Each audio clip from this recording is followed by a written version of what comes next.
KO debate series. We lit tonight. Y'all come through, man. Y'all know how we gonna show up and show out. See y'all all in the building.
Yo, what's going on with y'all, man?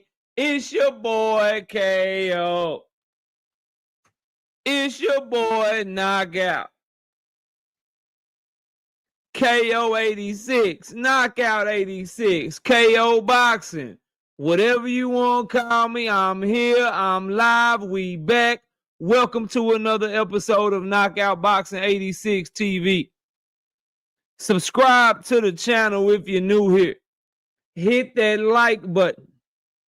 Share the video. Let everybody know where the real boxing talk is happening this evening.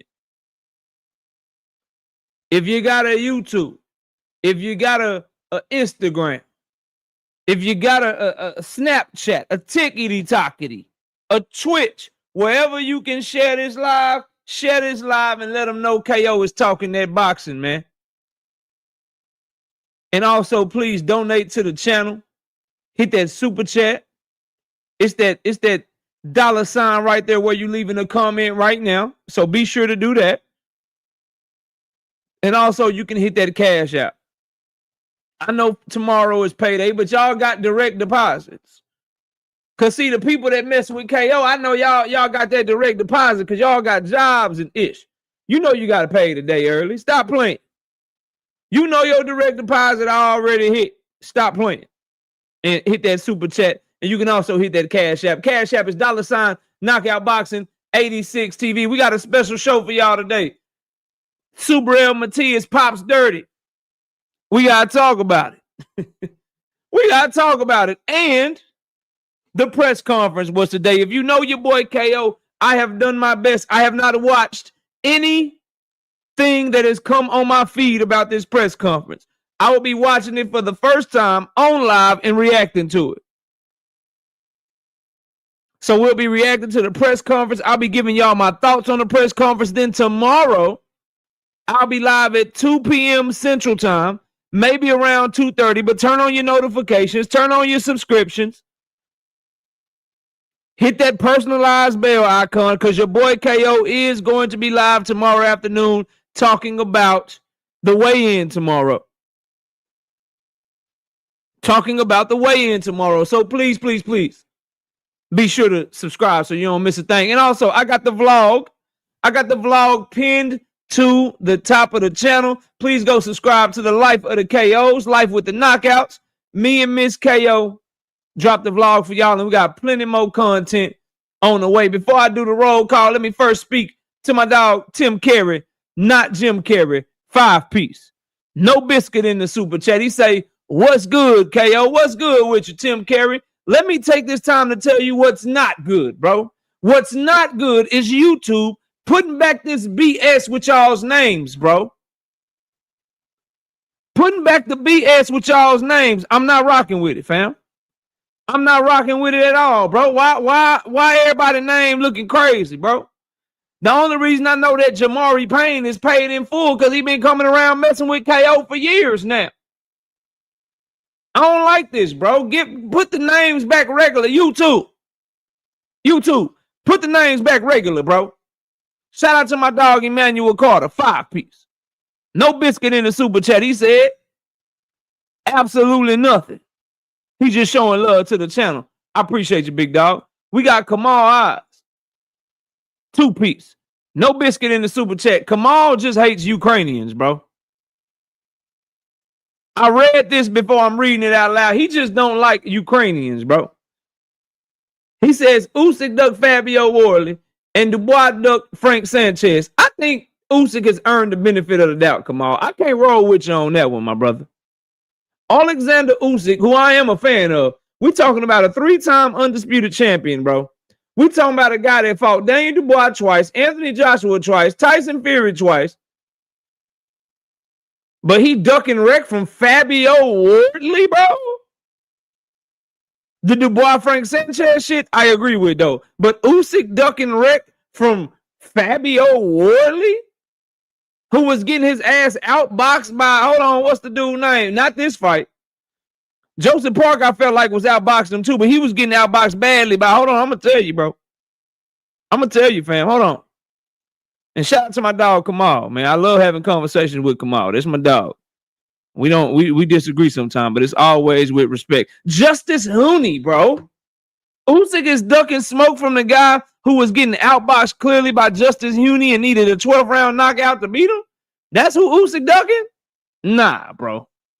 Nah, I can't go there with you. The Dubois shit, I'm with you though, fam. Salute to my dog Kamal Eyes with that 2-piece though. My dog J. Howard, 2-piece.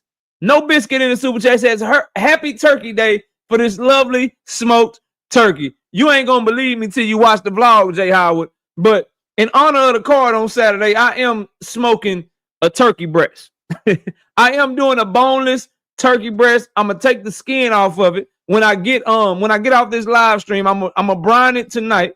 And then when I get done brining, I'm gonna take it out tomorrow night and I'm gonna inject it with some butter, some butter that I'm gonna season up like some Cajun butter, and I'm gonna season it up or whatever, put it in the fridge, let it sit there overnight on Friday, and then I'm gonna put it on the smoker Saturday morning, and it'll be done by the time the main card start, bro. On behalf of this turkey card, your boy is gonna be smoking a smoked turkey breast. Dead ass serious.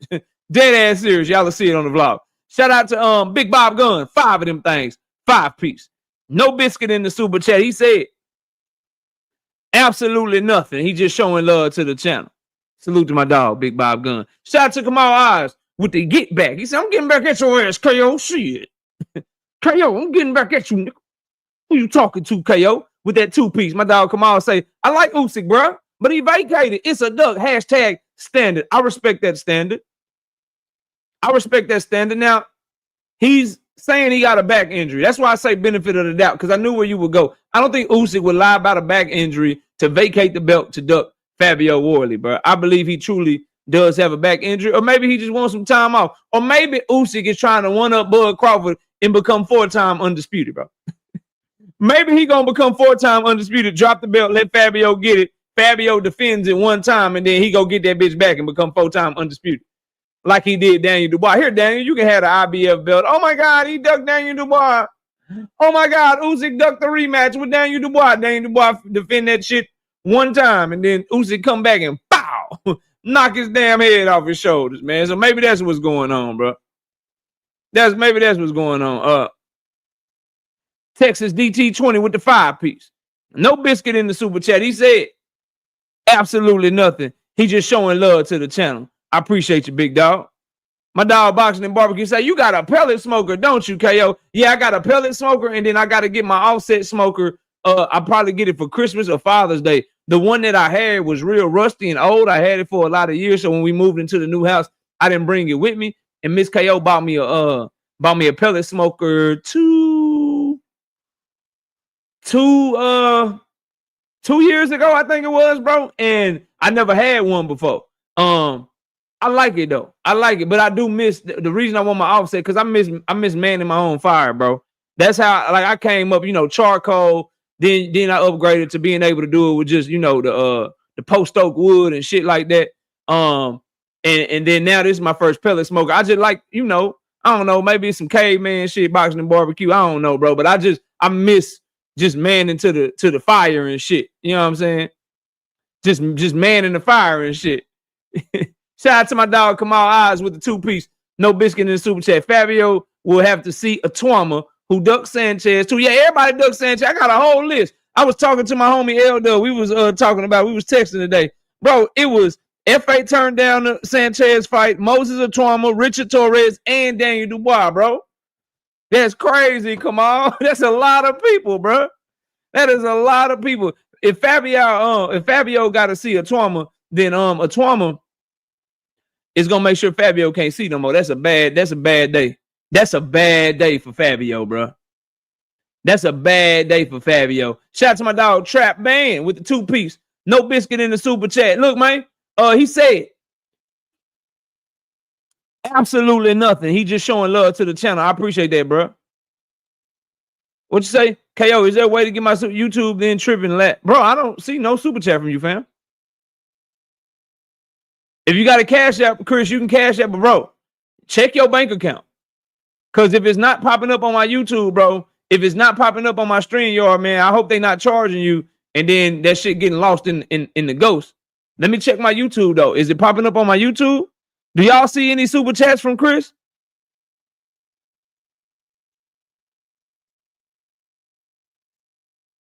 Cause I know you be supporting, but when I see it, I call, yeah, bro, it's not on the YouTube from my end. Maybe, is my shit tripping?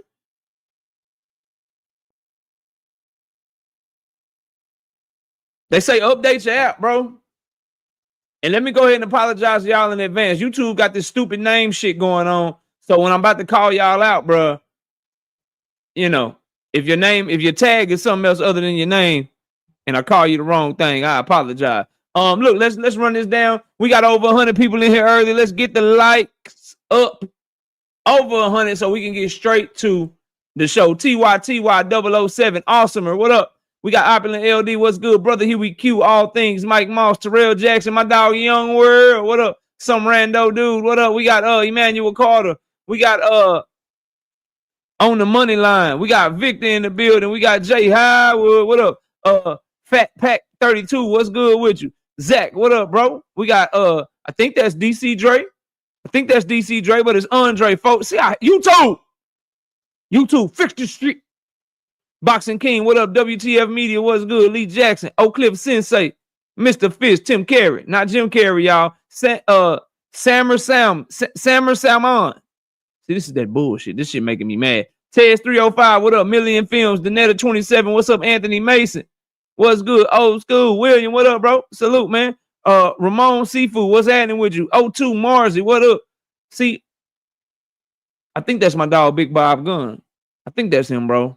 I think that's the right picture. Salute to you, fam, if that's you. Ball Out Mixtape Fire, Ravens, Pitbull, what's up? Boy JR, SBG Mello, Kendra Scott is in the building. Abad Zane, what up?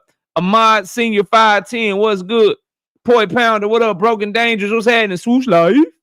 Boxing Talk W5QC. See, bro. Night Rider, what's up, bro? Million Finn. Shout out to everybody in here who got dang on tag, match their name. Jamari Payne, what up? SBG Mello, what's good, bro? Dangerous Desires and Bullets. Yeah, that's Big Bob Gunn. Why does it show up?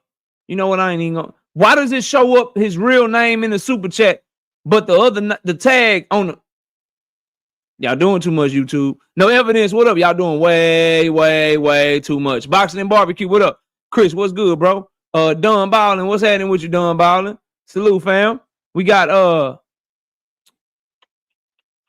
Trap Band in the building. Marquis, what's up, Marquis? Salute to you, homie. 2 Cents Boxing is in the building. What's up, 2 Cents? Nostalgia Life, what's good, bro? My dog Drink More Water. What's up, Drink? Salute to you, famo. Who else is sliding through? Brother Huey Q, what up? And all the channel members. I had the predictions done by tomorrow, bro. This is a big week. I ain't gonna make y'all wait till the day of the fight, man. All the predictions is gonna be out by tomorrow, okay?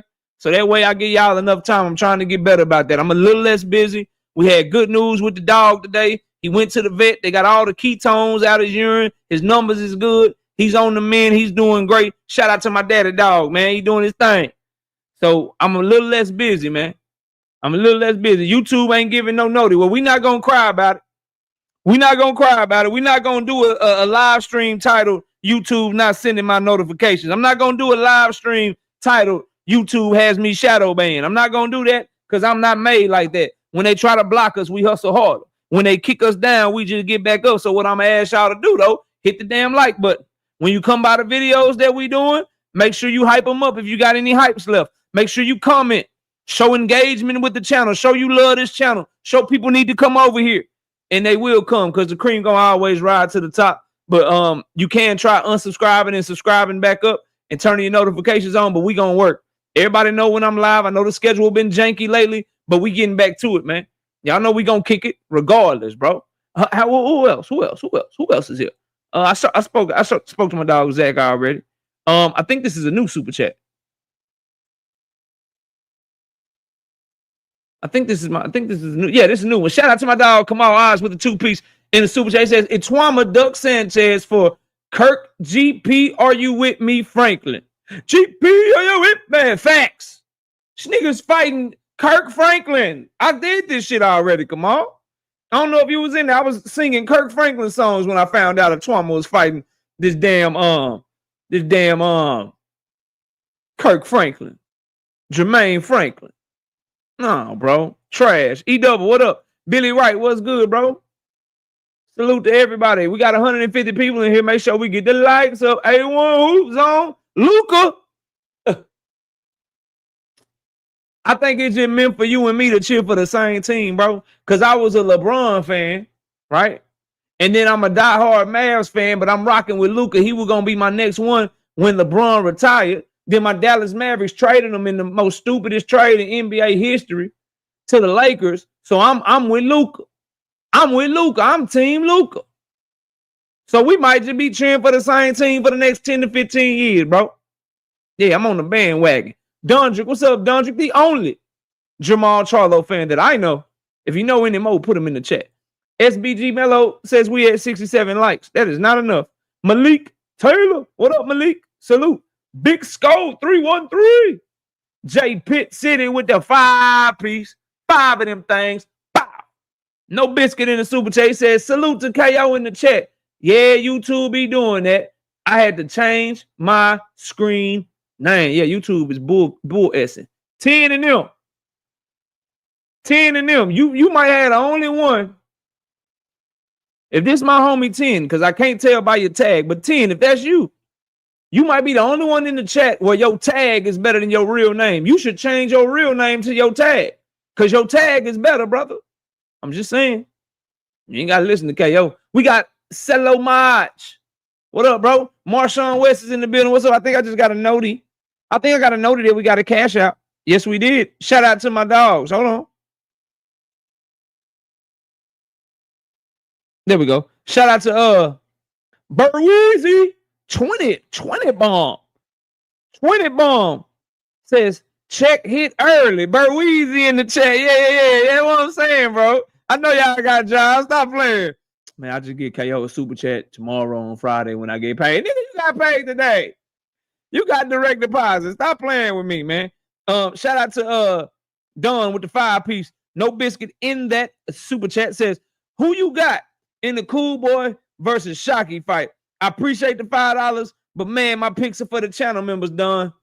So if you want to know who I'm picking in that fight, you got to wait till the week of the fight.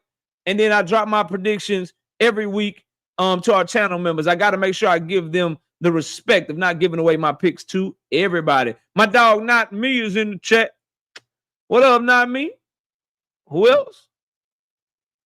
Who else is in here?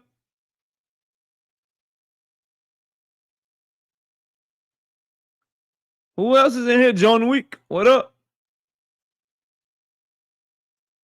Who else, bro? I think I spoke to all things, but I don't mind speaking to my bro again. Ravens Pitbull. Is that? I think that's B-Mo. Yeah, see, man. Both your names kind of cold, though, from where you from. B-More's Finest, but then Ravens Pitbull, that's kind of fire. I ain't going to hold you. I ain't no hater. I just checked it, bro. I just checked it. So that was you. Okay. At least Cash App is done. Your name is done balling, so it ain't no mystery. I ain't trying to mess up your government. Slogan 1, what's happening, bro? Quee, what's up, Quee? Salute. I think Quee is live tonight, y'all. Think she starts like an hour before I get done. So if y'all want to go check it out, man, go over there and check it out. And then 2 Cents Boxing was in here. Subscribe to her channel. I think I saw my brother.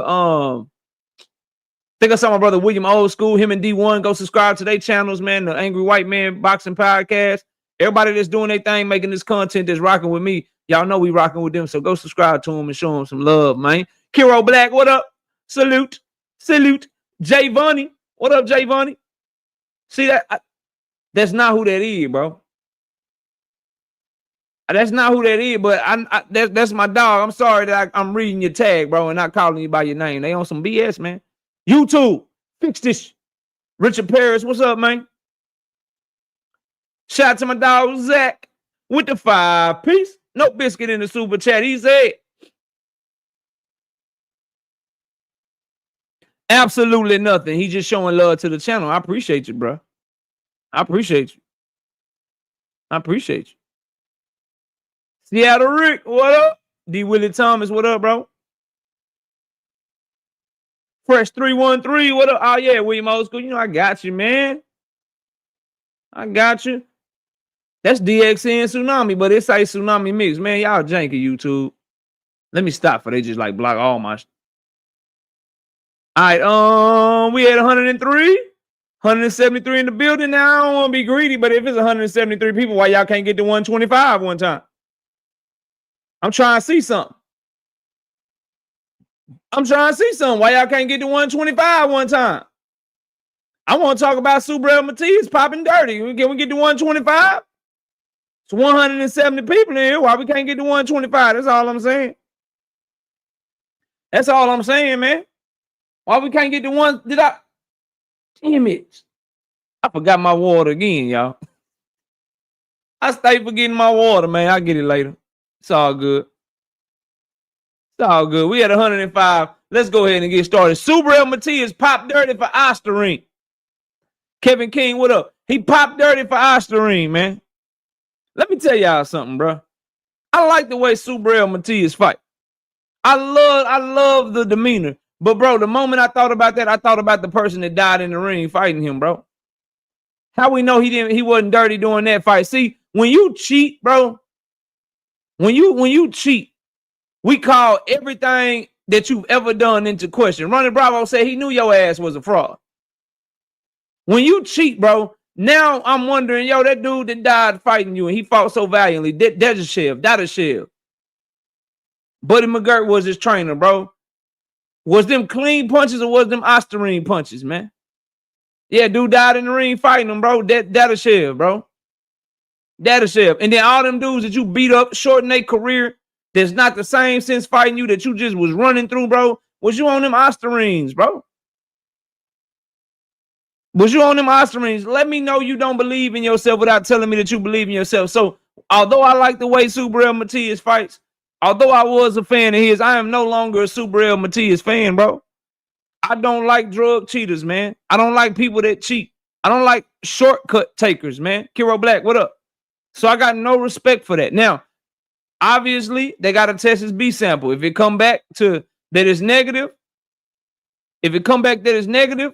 then we'll deal with that when we get there. If they do the investigation, they say it happened because of some other shit, then cool. But he deserved to be stripped. His fight should be called off, and then somebody should be fighting for that the WBC vacant 140-pound title. Miss me with the conspiracy theories. Miss me with all of that shit, man. We miss me with that, bro. I'm not trying to hear none of that. You are responsible as an athlete for what's in your system, what you decide to eat, what you decide to drink, reading the label. If it's something on there that might be that might come up as an adverse finding, it's your job to take your supplements or take whatever you taking and send it off to the testing agency to make sure that the testing agency can to make sure that the testing agency will know ahead of time. But if you don't do that or you pop dirty, bro, it's the same thing for Ryan Garcia, man. We ain't messing with no drug cheats, bro. We ain't messing with no drug cheats over here, bro. Shout out to Chef Boy RC, says, but he didn't pop dirty then, KO. So what? So what? If somebody get caught stealing something, you think that's the first time they ever stole something? And I ain't talking about like no candy at the store when you were a little kid and you take the candy out the store because your mama said you couldn't have it, and so you take it and you like 4, 5 years old. No, I'm talking about like thieves, bro. More than likely, if you robbing a bank, you started off robbing something else first, bro. Straight up. So we give him a chance to prove his innocence. We give him a chance to see what's happening, but for right now, dirty ass fighter. We can't convict Tank of stuff that hasn't been proven, though, just because he's charged once. I don't know why y'all feel this infatuation to bring up Tank Davis to feel like you're going at something I'm saying or whatsoever. And you've had that type of energy since I met you over on KQKC's channel. But here's the thing. There is hard evidence against Subriel Matias, and it has been presented to the public. What you just said, Tank being charged, is like someone just saying, oh, Subriel Matias is a dirty fighter with no proof. It's not the same thing, bro. Even y'all's analogies, even the way y'all try to present y'all arguments sometimes just be sucky as shit. It just be trash, bro. It's absolute garbage. I don't see how y'all minds work. Subriel Matias and Tank Davis being charged or being accused is not the same thing because they took Subriel Matias. Like, do you know how the drug test work? They took his blood. They ran a blood sample. They found some shit in his blood through DNA that wasn't supposed to be there. And they popped his ass dirty. Now, if they present new evidence, then we have a discussion. But for right now, it is what it is, bro. It is what it is. We're right to have questions because the evidence is there. Let somebody show a picture. Let somebody show a video of Tank, and you'll get the same reaction from most Tank fans, bro. But I'm doing my best not to talk about Tank. So would y'all please not bring him up? This show is not about him. This show is about Matias, and we about to get to this Ring 4 card, this excellent card. This excellent card, and look at this press conference together, and that's what I would prefer to focus on today. But if y'all want to take me down a rabbit hole, we can go there too. We'll go wherever. This show will go however y'all want the show to go. I think most people are here to have me watch the press conference for the first time because I'm sure there's some high points, some low points, some observations I can make that maybe other content creators and other boxing analysts couldn't make, some that maybe you don't catch, and maybe y'all will catch some things that I didn't catch. But let's try to talk about the shit that's actually going down this weekend if we could, people. Don't be a bigger Tank Davis fan than me, Osterine SBG Mello. Jalen, he's not my killer because he popped dirty, so I don't mess with him. He's not my killer no more. He popped dirty. Maybe you just got here and salute to you. You popped dirty. You on that Osterine. I ain't fucking with that. Love the way you fight. Love the action that you bring, but you're going to have to clear your name. I can't be a fan of yours, bro. That's how we rocking over here. Also, as I said before you got in here, the first thing I thought about is a dude that he killed in the ring. Nasty work. Were you dirty then? Were you dirty then? Were you on some shit then? That's my questions. That's what I'm worried about now. But yeah, Subriel Matias, he deserved to be stripped. He deserved to have his belt taken. He don't deserve no fight unless he can clear his name with a B sample, unless he can clear his name with some sort of scientific research that actually makes sense. I ain't talking about no Conor being egg shit, bro. I'm not talking about no, oh, I had egg whites. I had a hard-boiled egg. I had a scrambled eggs. I had over easy eggs. I had fried egg. I had egg sunny side up. You know what I'm saying? I had an egg sandwich. I had eggs and bacon. I'm not talking about that shit, man. I'm talking about a legitimate reason and legitimate defense. Then maybe we can revisit this. But for right now, bro, get the hell out of my face, Subriel. Shout out to oddly gifted Bully Kennels, 2 peeps. No biscuit in the super chat. He says, giving a shout out to Deem and Bears plus Eagles Alliance. Why the Bears and the Eagles together? Ain't the Bears on a huge win streak? Don't y'all want us to beat the Eagles so y'all can have a shot at the #1 seed if y'all keep winning? You should start a Bears-Cowboys Alliance. Oh, hell no. Oh, hell no, bro.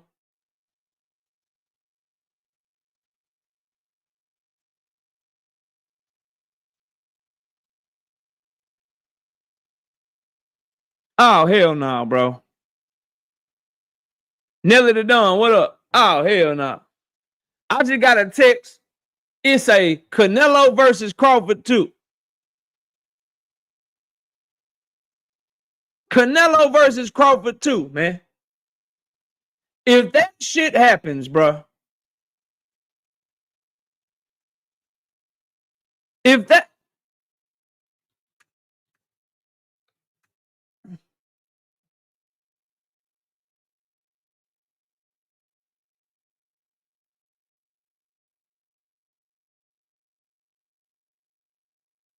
I hope this shit don't happen. It's not a competitive fight. Bud might stop his ass this time. Bud might stop him this time, bro. Turkey wasted. Boy, he gonna put all that fucking money. Man, if this shit happen, bro, he gonna put all that money into this fucking fight. And it's gonna be a one-sided ass whooping. It's gonna be worse this time.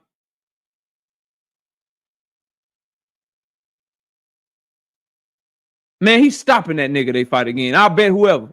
He's stopping them they fight again. Bro, Bud, he knows Canelo can't hurt him. And he knows Canelo can't mess with him. So what you saw the back half of that fight, he gonna be sitting there with him the whole time. And he gonna be stronger. Nah, bro. He gonna fuck Canelo up this time. He gonna probably go to his body more. He gonna pull counter more, exchange with him more. He know he can't throw number one punch at a time, man. Bud about the bruh. Nah, dog.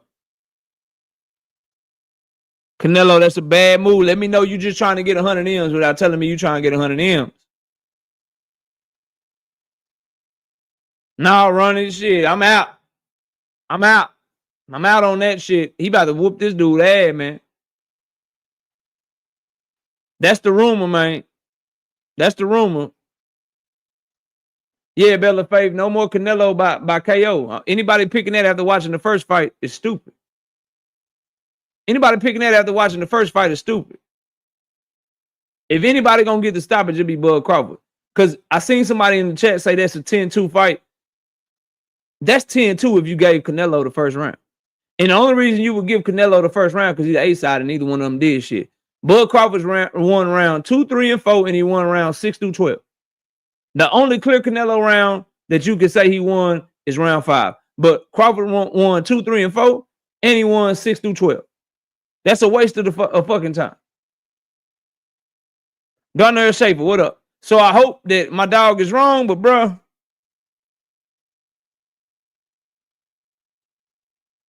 He said Canelo by KO.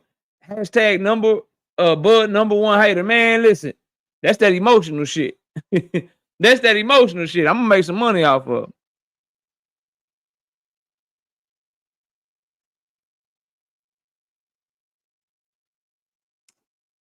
I'm gonna make some money off of.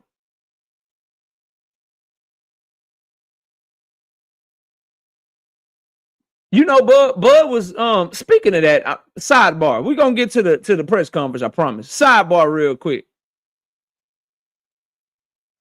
How come it's okay for Bud Crawford to negotiate with Jake Paul, and it's okay for AJ to fight Jake Paul, but ain't no problem for Tank Davis? I mean, but there's a huge problem with Tank Davis when he was potentially gonna fight Jake Paul. Let me tell y'all something as fight fans that I think we should get away from, that I've gotten away from. Because I think we do something really stupid that holds the sport that we claim we love back. Does everybody in here love the sport of boxing, bro? Does everybody in here love the sport of boxing? Yes or no? If you love the sport of boxing, just let me know right quick.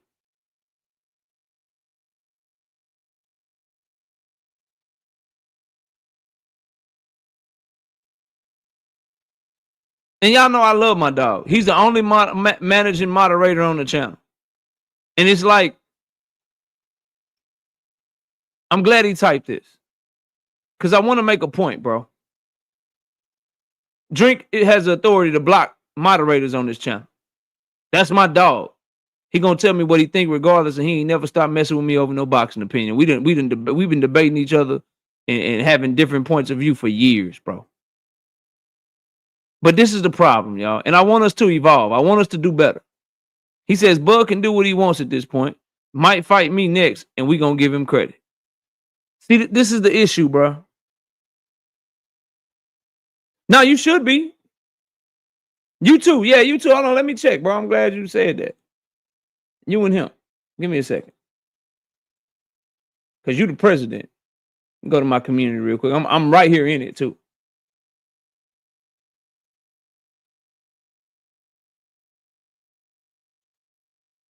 Yeah, it's you, Drink. It's you and Drink.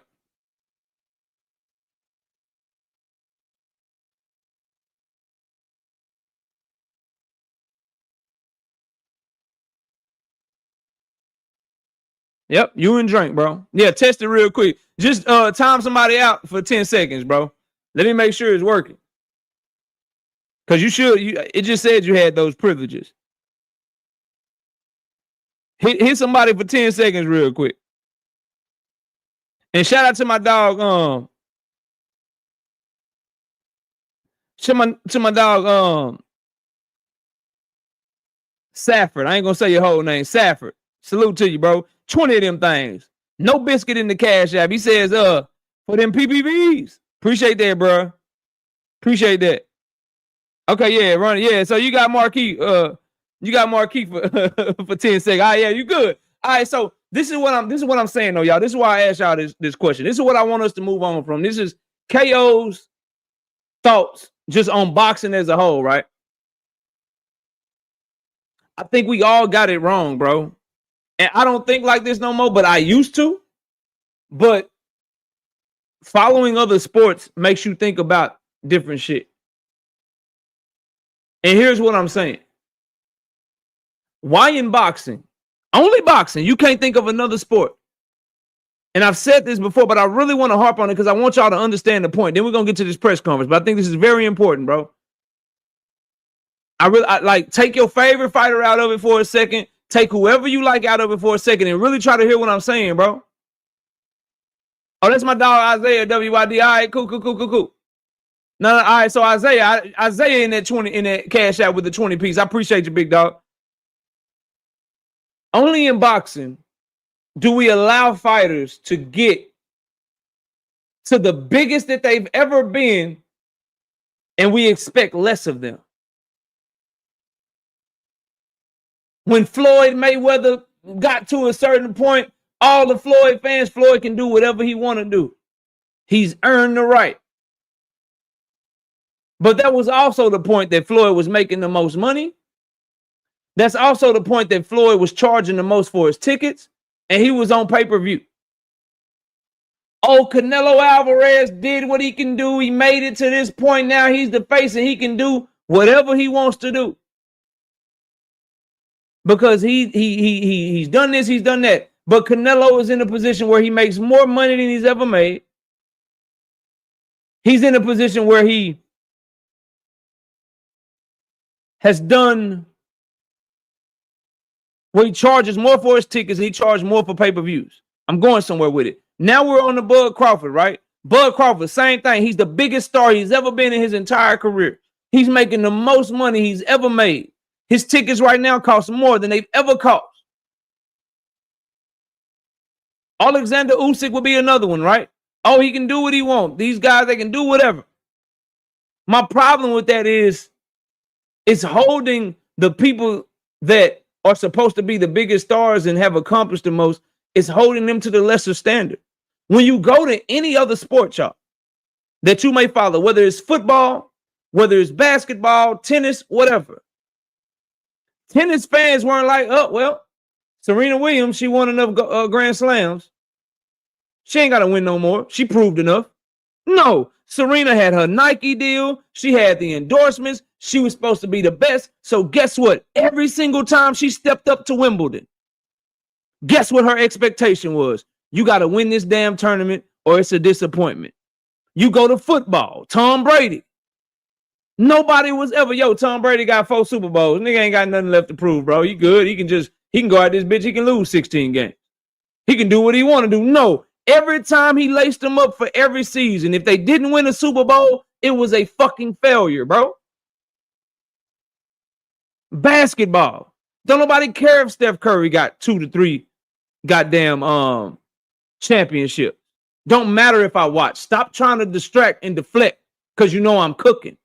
Listen to what I'm saying. See, this is the problem. Get off that fangirl shit and listen. Damn. This is why the sport is fucked up. Because the niggas coming after Bud, coming after Canelo, coming after all these people gonna do the same thing. Oh, I can fight whoever the fuck I want. The fuck out of here, dog. Damn. For LeBron James, Steph Curry, these guys, you got 4 rings? Cool. You got 3 rings? Cool. You got 4 MVPs? No problem. Don't matter. You don't win the championship, your season is a failure. Because in those sports, what happens is the more money that you make, the greater that you are supposed to be, the more greatness we expect from you. So you're supposed to be great. You want $50 million a year. Cool. Nigga, we need championships. We need MVPs. We need you to perform better than everybody that you're going against. Only in boxing do we be like, yo,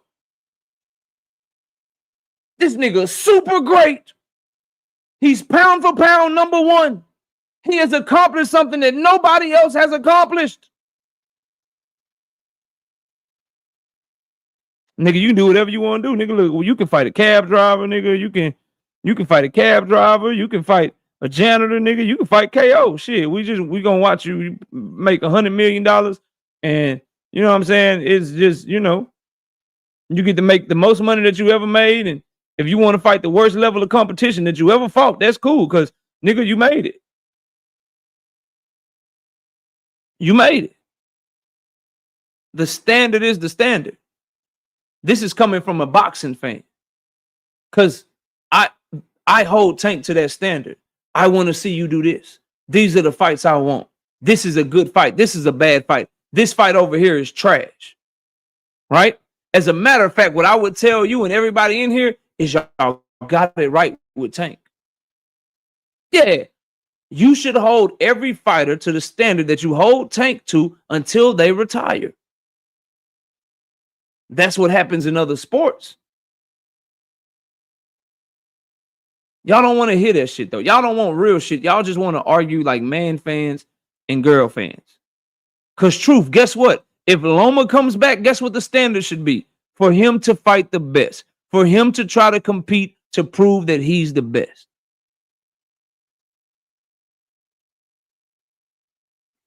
LOL, would you say this if the Tank and Jake fight went through? Have you not been here for my commentary on the Tank and Jake fight? Before the Tank and Jake fight ever got made, I have said this. This is actually me revisiting something that I said a long time ago to drive home the fucking point that y'all are doing this shit all wrong.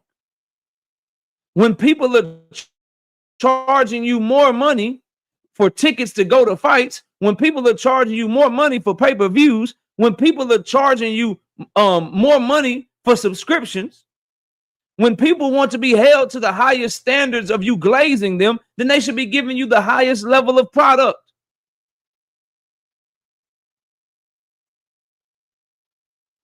We're doing it fucking backwards. And instead of listening and learning, y'all want to continue to do it backwards. Go right ahead. We're going to do this shit the right way over here. And the standard should be the standard. How the fuck am I supposed to call you and hold you to a high level, but then be okay with you just doing what the fuck you want to do?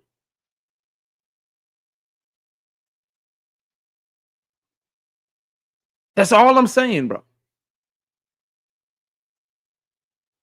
All them other sports I mentioned, they got it right, which is why they're so far ahead of boxing right now. It's not even funny. It's not even fucking funny. They got it right. Boxing is doing it wrong. And the fans are a lot to blame because we get so tribalized. We get so tribal that we forget what the main thing should be. And that is, nigga, you want my money. So give me a great fight. Give me a great fucking fight. And you pick and choose who to hold to that standard, bro. He was considering it. They were in negotiations, according to Nikisa Badarian.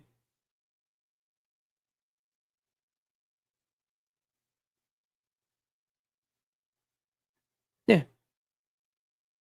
Yeah, they were in negotiations, according to Nikisa Badarian.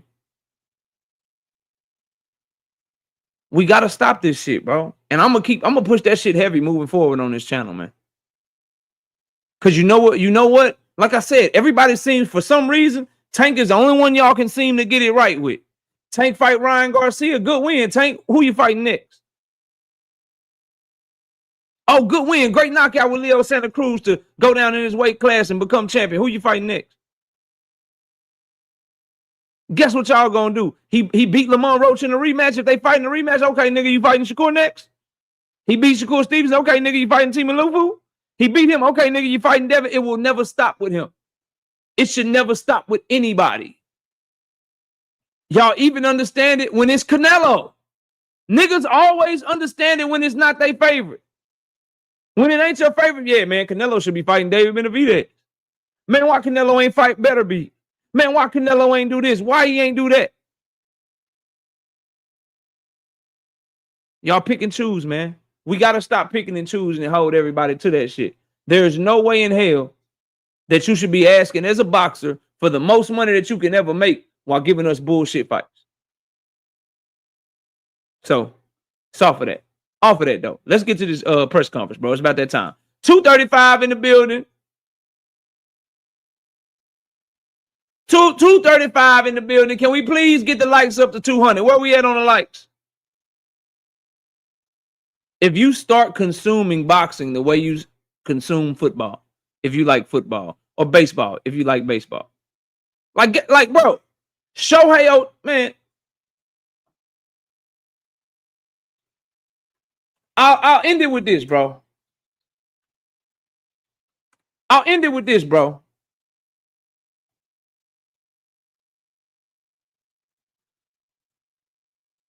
I'll end it with this. Get the likes to 200. I'm going to end it with this. Shohei Ohtani signed a 10-year, $700 million contract with the Los Angeles Dodgers that includes a significant deferral of salary.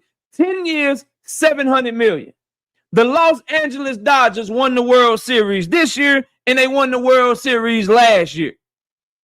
Guess what the standard is going to be for Shohei Ohtani in the damn Los Angeles Dodgers next year? Guess what? Guess what they fans? Guess what they ownership? Guess what they baseball? Guess what the standard is going to be for them? Can anybody guess? Is it going to be league championship? Is it going to be divisional championship? Is it going to be fucking not making the playoff? What do y'all think the standard is for him and his team next year? What do you think they need to be held to? What do you think they're going to be held to?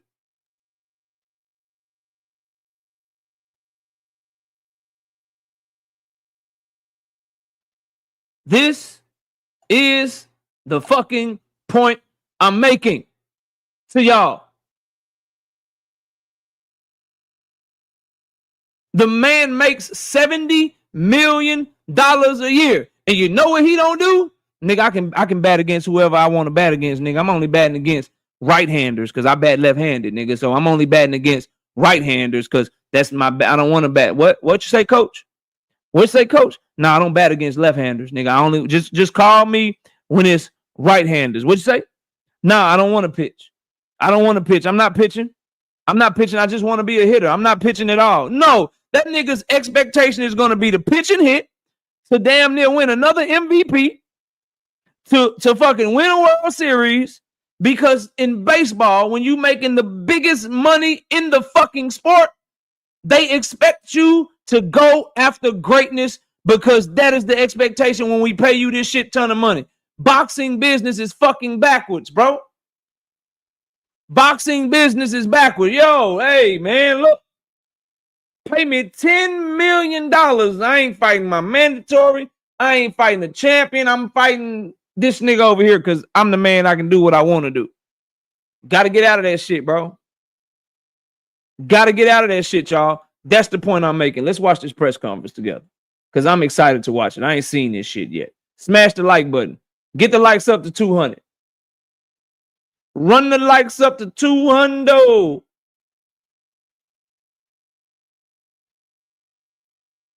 Run the likes up to 200.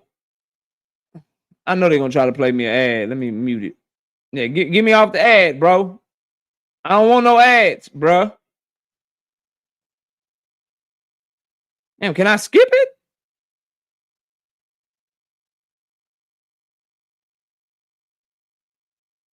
These teams have to come in here and give it their all. Bro. Real difference is if you get away with it. Nah, I don't care nothing about y'all, bro. Man, this is the fight that that smile, that confidence.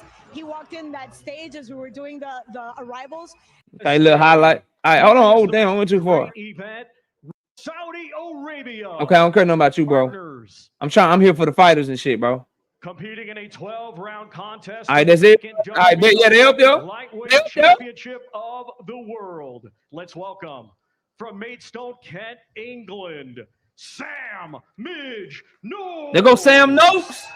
That boy don't even know. Samuel Noakes. From Cleveland, Ohio, USA, Abdullah Mason. Abdullah. Man, that weight cut looking tough, boy. You can tell in his cheeks and you can tell right up under his eyes. That weight cut. It's hard to see on the darker brothers, but that weight cut looking tough, boy. Velt 1870, what up? The Ring Magazine Championship. Let's welcome. I waited all day. Luckily, bro. Buenos Aires, Argentina. Luckily, bro. Luckily, bro. I was busy with the dog. We had to take the dog back to the vet again and shit. So I wasn't tempted to watch nothing. There go Fernando. This the best fight on the card, bro. And let's welcome from this is the best fight on the card to me. This is the one, bro. They gonna throw the most punches, I think. That one gonna be back and forth, maybe a little bit till Bam step on his ass. And the unified WBC and nah, it wasn't Blue. It was my other dog, Daddy, bro. Blue good. She only 3 years old. Daddy 12. Bam Rodriguez. Hey, that's my dog. Texas in there, hoe. Hey, Bam gonna be like 140 tonight of fight snack pack. And now we also Bam gonna be like 140 out that snack pack, dog. Vice President of Top Rank Incorporated, Carl Moretti. Man, I don't care about no Carl Moretti, bro. Boxing Hall of Fame, so it'll do. Who this? This is an unbelievable card. You okay, bro. Money's worth. All right, brother. Whoa. And I think Vito. Who is this? Right? Where everybody, bro? What do you say? I can't understand. What Devin Haney and Brian Norman there, bro? 100%. Shit,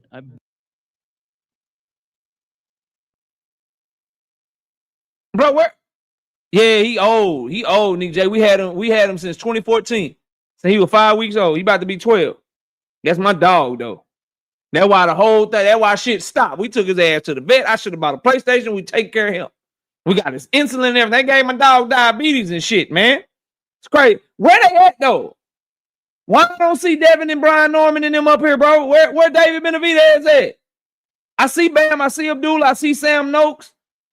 I see Fernando Martinez. Who is this nigga? More than ready for this. This is exactly.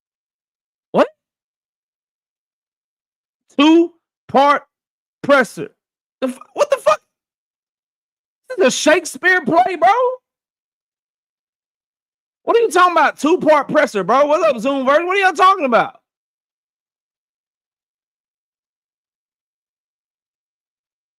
What are y'all talking about, bro?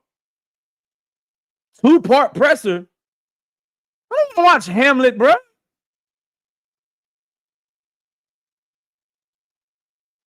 No, I ain't gonna fast forward. I need to see my dog Abdullah and Bam. They up here. I gotta see what they I've been doing. doing this since I'm 7 years old. You ready? Oh, that Vito. Well, Vito, what Damn, Vito done went from PBC to Top Rank to Riyadh. This nigga gonna be on TKO. Hey, this is the face of TKO boxing. Juke, what up? This is the face of TKO boxing, bro.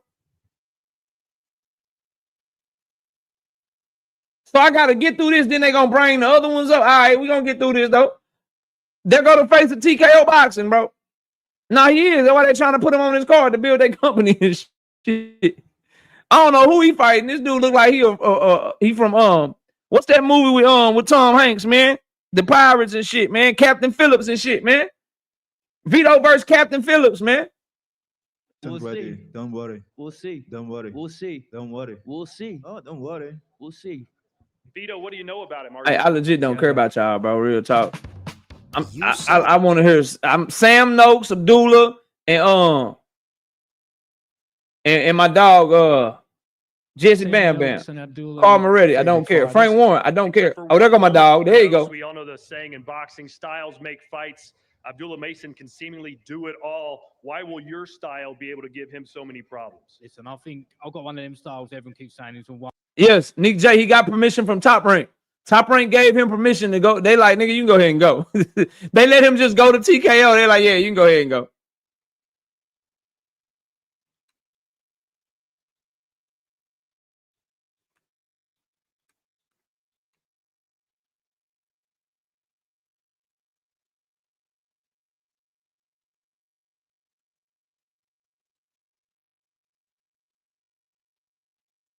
Since I got a little time, here you go.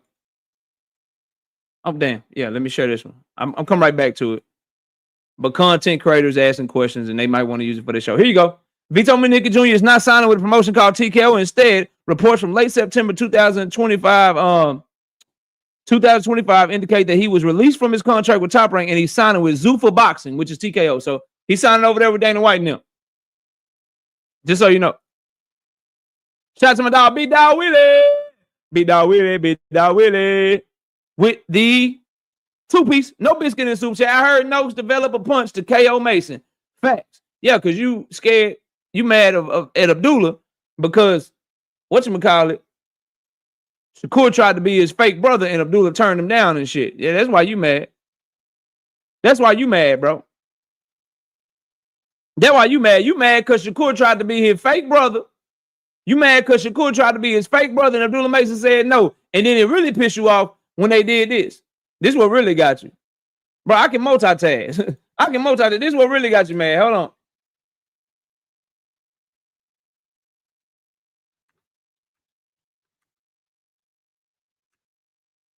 This is what made you do that super chat, bro.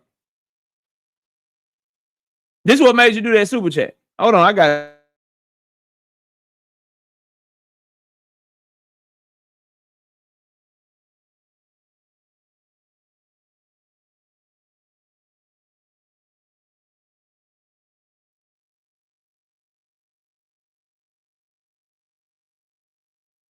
And be friends with out of those three.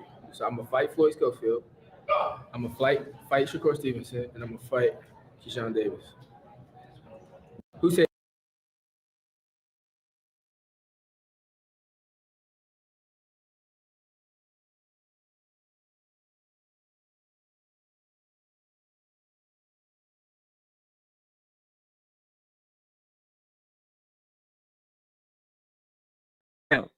Oh, damn. Oh, damn, my bad. Let me repeat that. Did y'all at least hear Abdullah? Okay, y'all heard Abdullah, but I was on mute. What I said was, that's what really got my dog, Big Dog, really mad. Because if that was Shakur, if they asked Shakur Stevenson that question, Shakur Stevenson gonna be like, I wanna make Keyshawn Davis my little brother. I wanna make Raymond Ford my little brother. And I'm so happy that Bud Crawford is my big brother.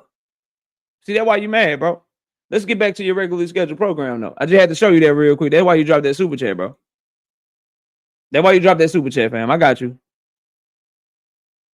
I got you. Don't you worry.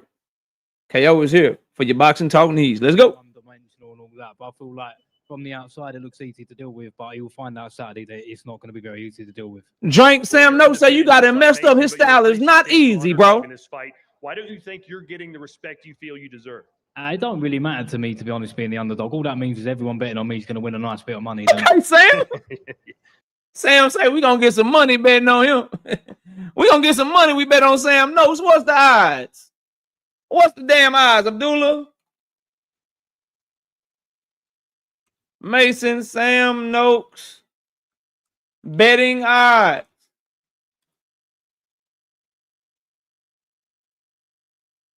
Oh, that boy, he a plus 300 on FanDuel, plus 275 on BetMGM. Shit, okay, Sam, say put some money on me, you gonna win something. All right. Sure, Abdullah, you're only 21 years old, fighting for your first world title, and if you win, you'll become the youngest champion in boxing today. What are your long-term goals in this sport?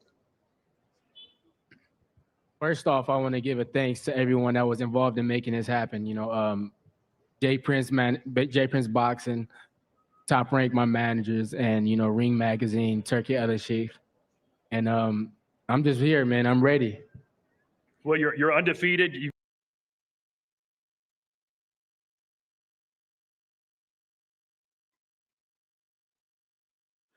I've interviewed Abdullah Mason like 2 times, bro, maybe 3, and I got a good relationship with his father. My bad, am I there? Can y'all hear me? Mic check. It looked like I went out for a second. Can y'all hear me? Mic check. Mic check. Mic check. Mic check. Are we good? All right, we good. Bruh, he didn't answer the question. And Abdullah Mason is so well spoken, and he listened real well, and he's so mature. That weight cut tough, bro. I'd be shocked if by this time next year Abdullah Mason still at 135 pounds, bro. He still sound well spoken, but if you know anything about cutting weight, if you know anything about, like, if you ever heard him talk and answer questions and shit, bro, he don't miss like that, bro. Been nearly perfect except for one moment in your career. I'm sure you remember it. You were knocked down twice in the first round. What did you learn about yourself in that round, and why are you confident that something like that won't happen again on Saturday? That was definitely revealing, a lot for the better. You know, it showed the resilience I had. It showed everything that was good. Showed the corner and showed, everything, that a fighter needs in the ring. It showed that I had that. And yeah, that boy can't get to that scale. That boy can't get to that scale tomorrow fast enough, dog. All right, Sam, you're from Maidstone, Kent, England. And according to my research, if I'm moving him, man, let him get this belt. Hopefully he get this belt. Let him defend it one time in Ohio and get the hell out that weight class. Take that world title back to your hometown. What will the scenes look like? Well, that's news to me. That's a fact. I didn't know that he come from me. I didn't even know that. No, but I think, listen, obviously bringing it back, I've got quite a few people coming out, and it's just going to be just brilliant for me, and obviously the fans and all my hometown as well. What's your prediction for Saturday? What are we going to see? Sam Noakes knockout. Sam Noakes knockout. Boy, you crazy. What happens? Boxing gets to gain its new favorite young talent, and I'm going to be dominating lightweight division from Saturday on forward. All right. Well, I don't think you need to be trying to dominate the lightweight division. I think you need to get this belt and get up to 140 and get shit cracking. Big Dog Willie with the 2 piece in the super chat says, Tank is fighting who? Oh yeah, no one. But hair grease, you love making my show about Tank, bro. Sit back and enjoy the best card of the year by my estimation. Why can't you just ever come in without talking about Tank? Why do you love pissing Tank Davis fans off so much? Why do you love that shit, bro? Why do you love the troll so much, dog?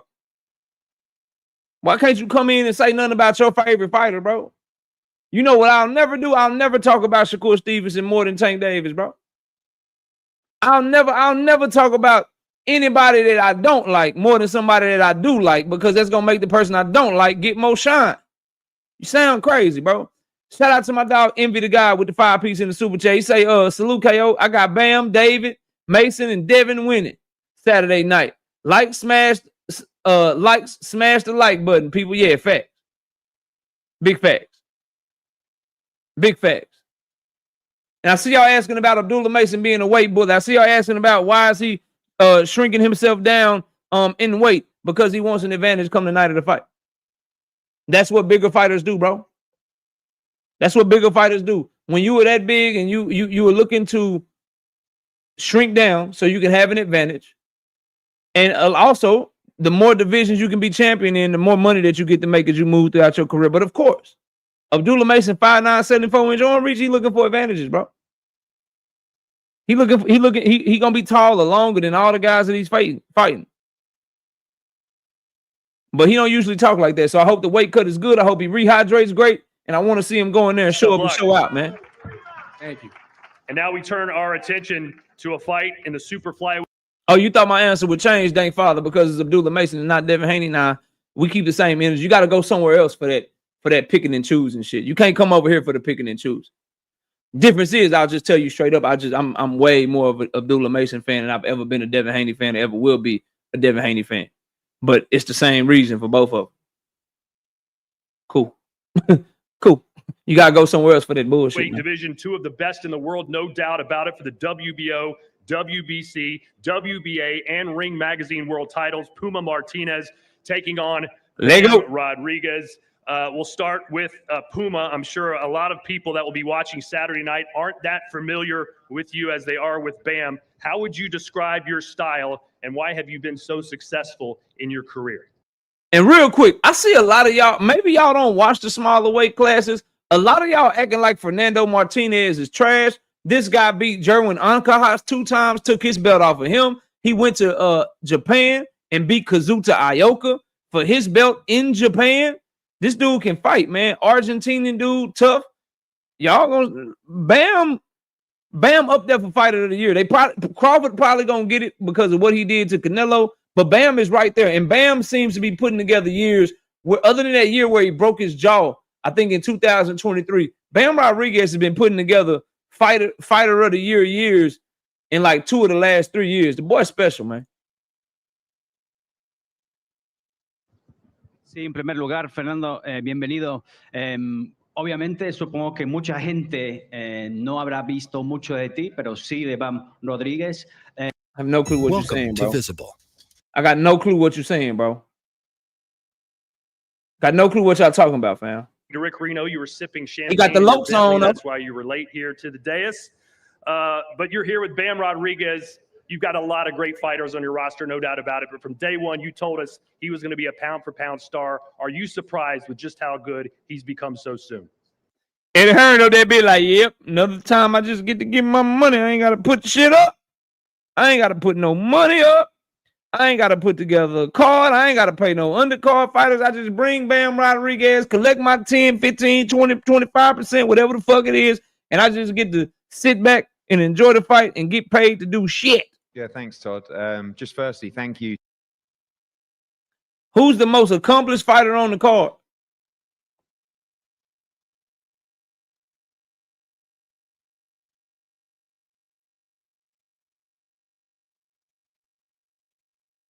Bam Rodriguez.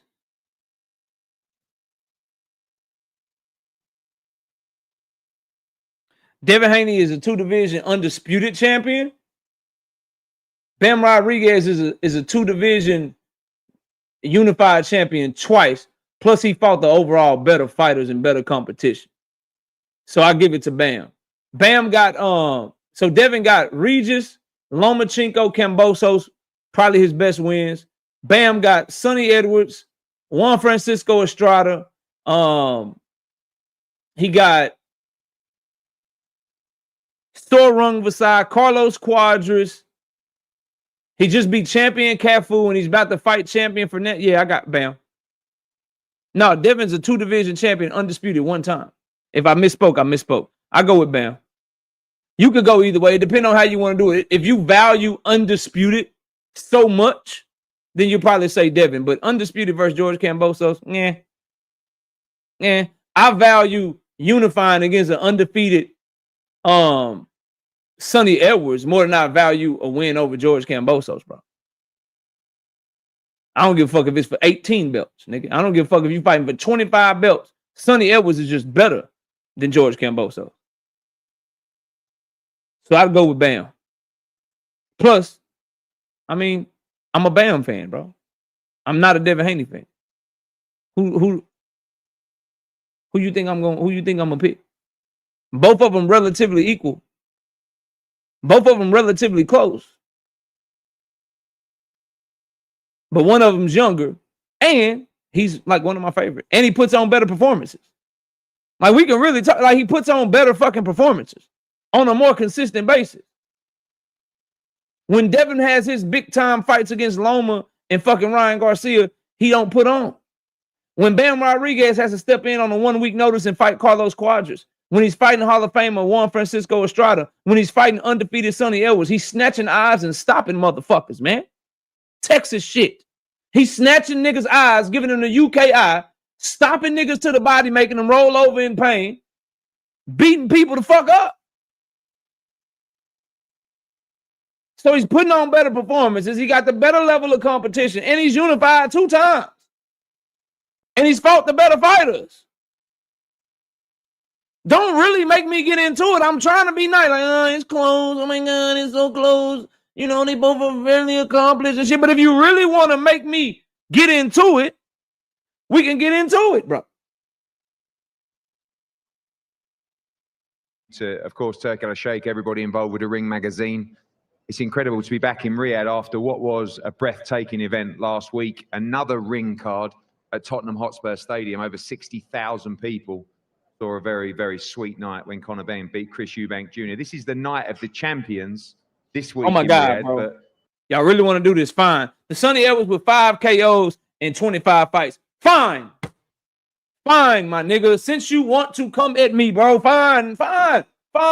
Cool. Let's run down Devin Haney shit. Since Sonny Edwards got 5 KOs and 25 fights, you mean the Lomachenko that already lost to Salido for the first 2 or 3 fights of his career, the nigga that already lost to Tima Lifu when he was motherfucking closer to his prime, the nigga that was 35 years old and coming off of a trash-ass performance against Jermaine Ortiz, where a lot of people felt like he lost. You talking about that Lomachenko, or you talking about the motherfucking George Kambosos that needed a split decision to escape 30-something-year-old Lee Selby, who was well past his prime, needed a majority decision in a late knockdown against Mickey Bay to beat him by majority decision when he was past his prime. Barely got by motherfucking Tima Lifu Telefimu, who Devin Haney and his fans say are fucking trash. And then after fighting Devin Haney, the nigga had to rob Maxie Hughes, got stopped by Richard Hitchens, got stopped by motherfucking Lomachenko. Is that the motherfucker that you were talking about as you refer to motherfucking George Kambosos?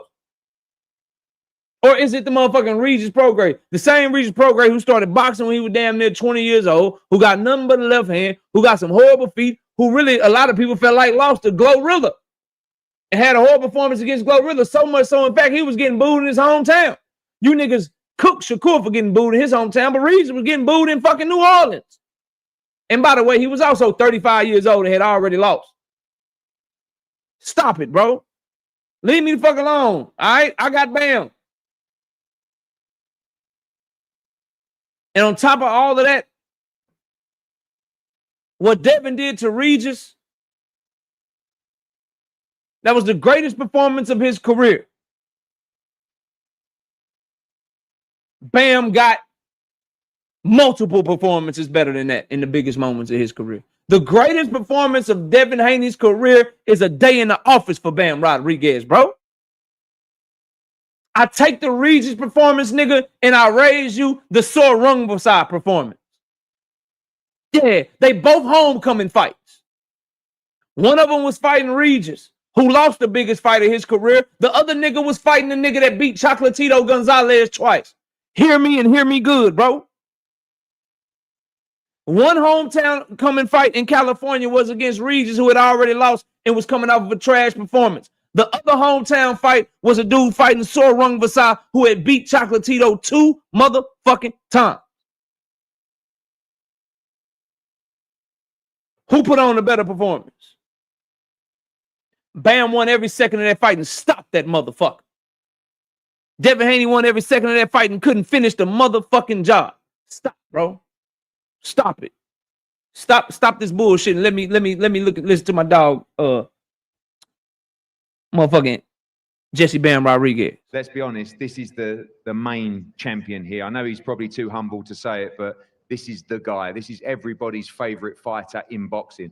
This is every fighter on the card's favorite fighter, and it's definitely one of our favorite fighters. I think the only reigning Ring Magazine champion on this card. This guy's done it all, and like I said, Todd, the man down there's two men particularly. All right, Eddie, you glazing Bam. You good at glazing. Why are you? You good at glazing, Eddie. Go get Bam a fight with fucking Junto or something. Go get Bam a fight with Junto or Monster anyway or some shit, man. Stop glazing. Your son, Milo, born just yesterday. How hard was it for you to make the decision to be here instead of with your wife and child halfway around the world? Certainly a not an easy decision for you, I'm sure. I mean, yeah, we knew the date was going to fall close to the fight. If you don't know the guys on Jesse Bam Rodriguez's resume, then you're not qualified to have this conversation, bro. Go study up. Go look at the Hall of Famers on his resume. Go look at what they have accomplished. Go look at the guys that he beat. Go look at when he beat them. Go look at how they perform. And then, bro, maybe we can revisit this shit. But if you don't know the guys he's fighting, bro, then you're really not qualified to be having that conversation with me, bro. So let's just move on and enjoy the press. Kind of just planned how things were going to go out, and they planned exactly the way we expected. But, you know, that's just more fuel to the fire. That's more motivation to go out there and get the win. You know, it's all for him. Him and my daughter, this is what it's all about. This is what I do it for. So come Saturday night, I'm going to come. That boy just had a son. That boy just had a son. He about to level up. Victorious and take these belts back to both of them. Well, Puma Martinez has promised to push you. Hey, Bam, I don't know if you ever watched my shit or you gonna watch this shit. Robert Garcia, I got the best goddamn speech that you could get this motherfucker before the fight. All you gotta tell him is, say, bro, your son gonna be watching this shit. He trying to beat your ass in front of your son. And then just let him fight. Just let him fight. Say, bro, your newborn son about to be watching this fight and shit. He gonna be up watching this fight. You gonna let him whoop your ass in front of your son, bro? Harder than you've ever been pushed before. We know all about his relentless pressure. How do you counter that? And do you believe his style suits your style? Just tune in to the Zone on Saturday night. You'll see. You see that why Eddie Hearn just said what he said about me. I'm a special fighter. I'm gonna go out there and prove that to everyone once again. And yeah, I mean, this is just gonna be another fantastic performance from myself, and I'm just ready to go out there and get the job done. Well, Puma, you know how much hype surrounds Bam Rodriguez. He's on everybody's pound-for-pound list. He's beaten absolute legends in the sport. Sariskatt, Sarunga. Boy got them logos on. Boy got that fade. Estrada. Why do you think they couldn't beat him and you can? Okay, good question. Entonces, cuando hablamos de Bam Rodríguez, sabemos que se emociona mucha gente de él porque él se ha enfrentado a unos boxeadores, unas leyendas del boxeo, por ejemplo, como Rungvisai, Cuadras, Gallo Estrada. Estos oponentes no pudieron con él. ¿Por qué crees que tú puedes con él? Porque todavía no se enfrentó al verdadero Puma que tiene la Argentina. Okay. I have no clue what you're saying, bro. Ruge y que tiene todo el poder, tiene toda la experiencia y se lo va a comer a Iván Rodríguez. Because he's never faced a Puma Martinez from Argentina. Okay. And he's never felt a ferocious Puma from Argentina who is going to eat up Bam Rodriguez. I'll beat him up. Night. Well, you certainly got a lot of supporters here from Argentina. You got very emotional when you described the former fighters of your country, how you're representing them in the entire country of Argentina. If you pull off the win on Saturday night, how big of a victory will this be for you and your country? Sí, obviamente tienes mucho apoyo aquí. That's a good point, Drink. Cuando hablabas de Argentina. Some niggas, the harder you try, the more you just leave yourself open. When you got somebody like Bam with that footwork, that jab, the counter-punching ability, the ability to fight inside, the toughness, the nuts, and being there with you, pressing out on him is just going to get you out, bro. If you know, if you know boxing, it's wrong dude to be like, I'm just coming at you. Que tiene la Argentina tanto tiempo, ¿no? Que tiene mucho legado la Argentina y quiero convertirme en un en un gran campeón para toda la Argentina, loco. Tell me what he To said, be bro. honest, it's a massive fight for me, and I think it would be totally historic for Argentina. You know, there's never been a fight in which an Argentinian has fought to unify so many belts in just one fight. And I want to make my mark, and I want to be up there with the big names that Argentina has. So I want to be up there with the great champions and become a legend in Argentina. Well, we wish you luck. What's your official prediction for Saturday, Puma? Deseamos toda la suerte. ¿Cuál es tu that's a pronóstico voice oficial para esta pelea? Don't say nothing stupid. Esta pelea la gano por nocaut. I heard knockout at the end. I heard that shit. Well, Bam, a lot of people are predicting this to be maybe a fight of the year, an all-out war. Puma got some fans in it. How close is Argentina?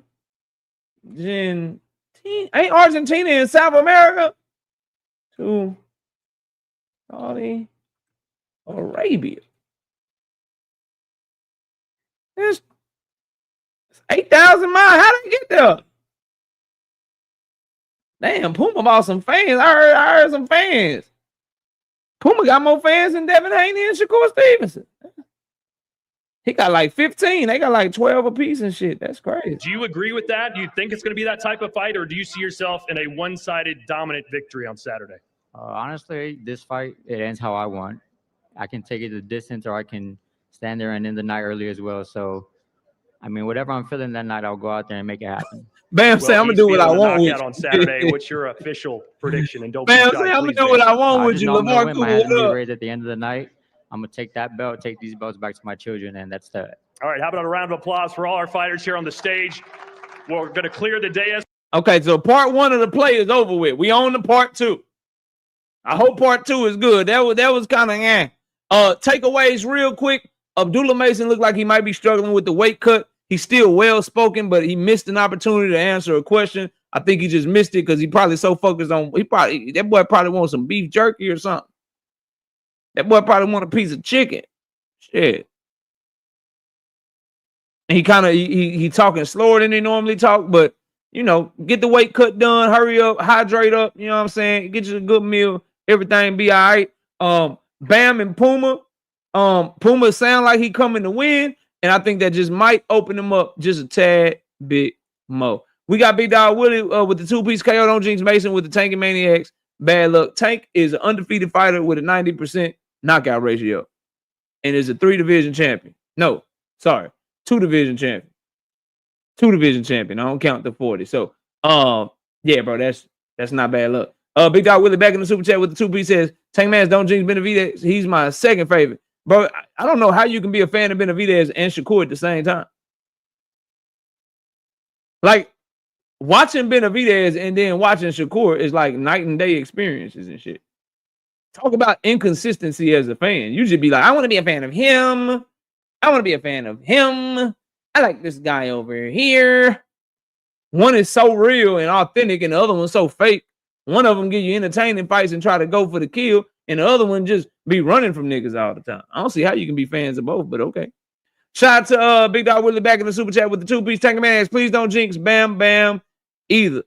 I'm believing that shit. The best man is going to win. The best man is going to win, bro. KO fan shaming. Hell yeah, I'm fan shaming. I know you ain't talking. Your ass go by every chat you can go by trying to convince niggas not to like Tank Davis. Every chance you get. You know what I mean? For the first half of our press conference and bring up the final 3 fights of the night. But right now, how about we stare these guys down? Okay, they're going to face off. They're going to face off. All right, bet.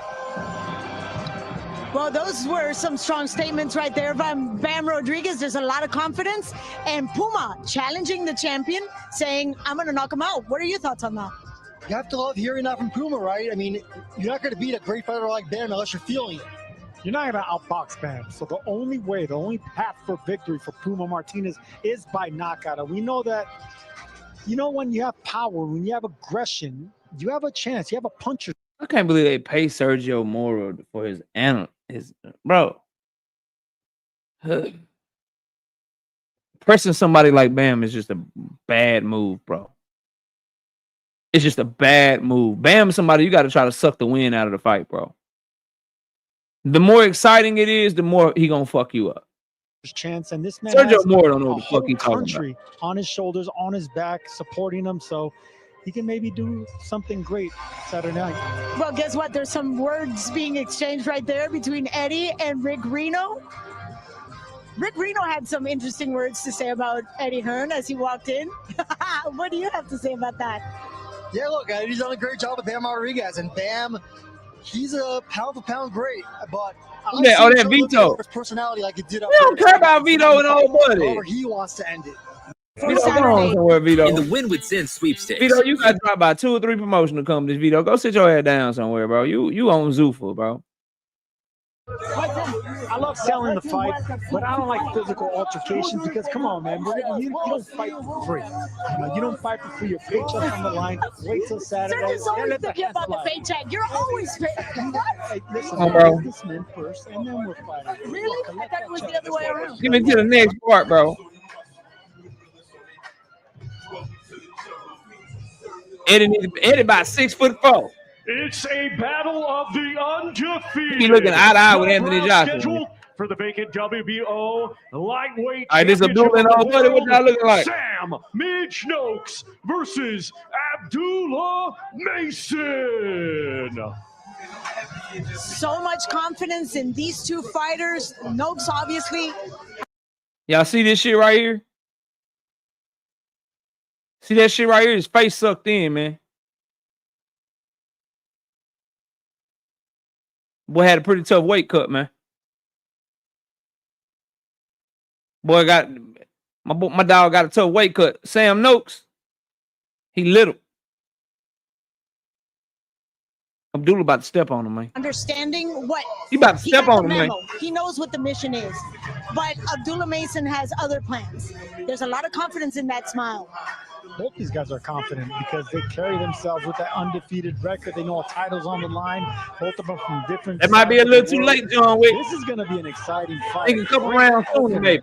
On the main card, someone. But ain't no hell. You ain't got no hell right there. But that man got a mustache. Make it a physical fight. I got some beach gloves. You ain't got hair way up here. He's vulnerable. He has been dropped. No, 21 with a baby mustache. Going for the knockout. It's going to be a fan. I thought that was his hair. Way up here. We looked at those long arms. You mentioned 74 inches reach. That's a lot. For a lightweight. For a lightweight. That's with the 2-piece in the suit that says Tango Maniacs is the MAGA, and bro, don't do that shit. Nuh-uh, bro. Meeting Don't do Saturday, that. a 12-round contest for the Don't do that. WBC, WBO, WBA, and Ring Magazine Super Flyweight Championships of bro. the world. My dog It's the Abdullah about to step. I can't wait for the weigh-in tomorrow. I hope they ceremonial. El Puma Martinez. They need to weigh in at 7 a.m. and then do the weigh-in at 12. They need 5 hours. Rehydration. So we can get some energy. WBO champion Jesse Yeah, I ain't finishing that shit, Josh. The hell he think he And is? there You you think go. That's oh damn, hold on, man, hold on. The 4 inches reach. Oh, bro. That's a lot. Talking to for y'all a and lightweight. shit. 135 pounds. That's David, middleweight. That's David Bennett. WBC, WBO What's wrong with champion this shit? Jesse Bam Right, they- Rodriguez. Oh, And there you Puma. go. That's Puma being Okay, Puma, Puma. the Argentinian. Really Hey, bro, you just getting yourself, you just making it worse, reaction dog. from Bam Rodriguez that we know he It's- has been it's so that. cool, calm, and collected. Yeah, That's that snack shit. That's that snack shit. That's that snack shit. This is what I mean by it. Puma walking up on them because he think they the same size. Puma think they the same size and shit. Cause see, Puma not on the snack pack like Bam is on the snack pack. So Puma is walking up on him thinking, man, we the same size. Boy, I'm finna stop you. I'm finna try to knock you out. He walking up on him like, you know what I'm saying? We the same size and shit. Little does he know. Little does he know that my dog Bam about to walk in that bitch 134 pounds. See, that's what he don't know. That's what he don't know. He don't know that Bam about to walk in there. He gonna be like, oh damn, you lightweight. Yeah, 2 cents. There you go, my dog. Yeah. He don't know he got the the pistol belts and shit. The belts where you can hide your pistol. Don't nobody know you got a pistol on you and shit. He ain't know that. He ain't know that shit. He don't know that shit. He gonna be in that bitch thinking he tough on that Argentina shit. Them counters gonna start coming, nigga. Which one of y'all niggas hitting me? He gonna get the feeling that jab. Then he gonna realize when he do get on the inside, he gonna be like, yeah, most niggas try to tie me up on the inside. Bam, gonna be like, nope, here, bitch, take this angle. Bye. Here, bitch, take this angle. Bye. Bye. Take this uppercut. Ho, here go uppercut you didn't see. Bye. Like, all right. All right. All right, let's get to the rest of it. You live in Miami. I used to live there too. And we know Argentines there. They have a lot of spice, right? A lot of confidence. And again, I think P. Martinez is being overlooked. I'm not picking him. Don't get me wrong. There's nobody I would pick over Bam at 115 pounds. All right, is that it? You want to show that? Or in part 2? We build by You gotta get to part 2. I can't believe they split this shit up. They should have put them all on the stage. I ain't mad at it though. All right, how I get to this shit? Where is it? Might have lost that fight, but still, there's that. You know, when it comes to Bill Haney, he's got power against guys with His training, David Benavides. So now Where is it? I'm seeing more and more. Obviously, in the case of Norman C, actually make or It's not Danny. There's another fight where someone's gonna get champions. An evening of world-class professional boxing with Samson Boxing and AY partners, Pepsi and Arena Fitness Innovation, and commercial partner is I ain't gonna walk. Prime. Okay. Well, ladies and gentlemen, I want to remind everybody, the challenger, a perfect record, 32 fights, 32 What up, Pearl victories, Infinity? Cal 15 Cooley, what up? wins by knockout, fighting out of Oakland, 292 in the building. Hit the like button. We USA. reacting to this He's press a former conference, watching it for the first time. undisputed I wonder what Devin listening lightweight to. world champion, the former super lightweight world champion, a two-division, two-time world champion, challenging the undefeated Devin, the Dream Haney. Lateral movement. Watch the jab, lateral movement. That's probably what he listened to. Jab, move my feet. I'm gonna jab, and move my feet. Undefeated versus undefeated. That boy having a tough And the weight cut. champion That boy fighting out looking of small right Decatur, now. Georgia, USA. That boy Also, looking a skinny. perfect record, 28 fights, 28 victories, 22 He acting weird. I don't think he acting weird. Brian Norman look like he cut them boys cut in the weight. welterweight division by the Bible of Boxing. Them Ring boys cutting that Magazine. weight, boy. That boy He's the cheeks is reigning, on the inside. defending, undefeated WBO That boy cheeks touching his tongue. champion of the world, the Assassin 2, Brian Norman Jr. What up, J.A.D.?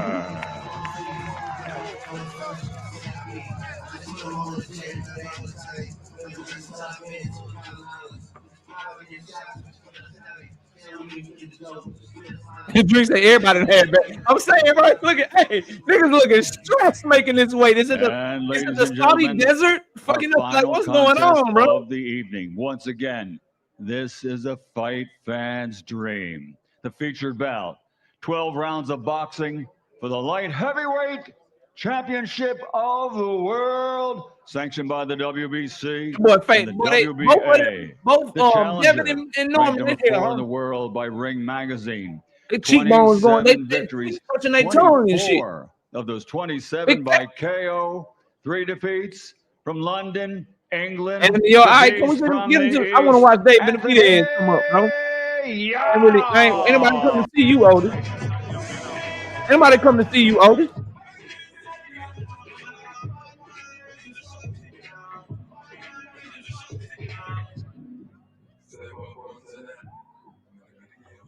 Bring my dog Dave Benavidez to the stage, man. Phoenix, Arizona, USA. His professional got that 300. What is that? This is sport.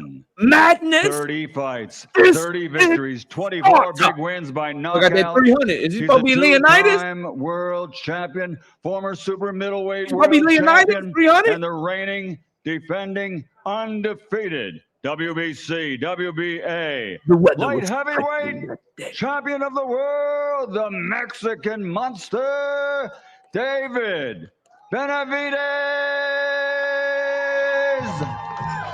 the weather was stifling that day.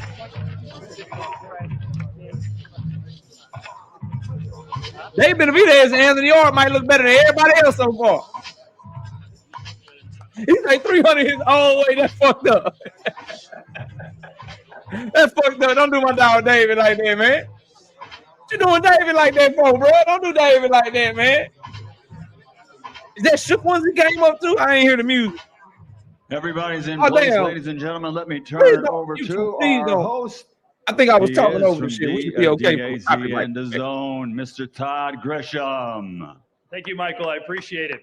Welcome once again All right, to Todd. the international home of boxing, Riyadh in the Kingdom of Saudi Arabia. And you heard me say it earlier. This Devin is the do fight too, though. card Don't worry, of we the about to year. pause. We I about to believe see. the We're gonna get a good proof look. is in the pudding, as we say in the United States. The 8 fighters featured on our main card have Yard a can combined probably record of win this fight. 193 wins, only 3 losses. David Benavidez is one of the truest bets on this card, knockouts. probably, Truly bro. incredible numbers, and we're You all want my pick? expecting an incredible Go night ahead and remember, this man. Saturday. Let's turn it over first now to the CEO of Ring Magazine, Rick Reno. Rick, I don't want to hear you Rick basically Reno got no 2 more. main Reno, events here Nevada, on the bro. dais Reno right now, do we not? 911. Get this nigga, get him up out of here, bro. These are two absolutely Y'all had the nerve to make fun of my Halloween costume.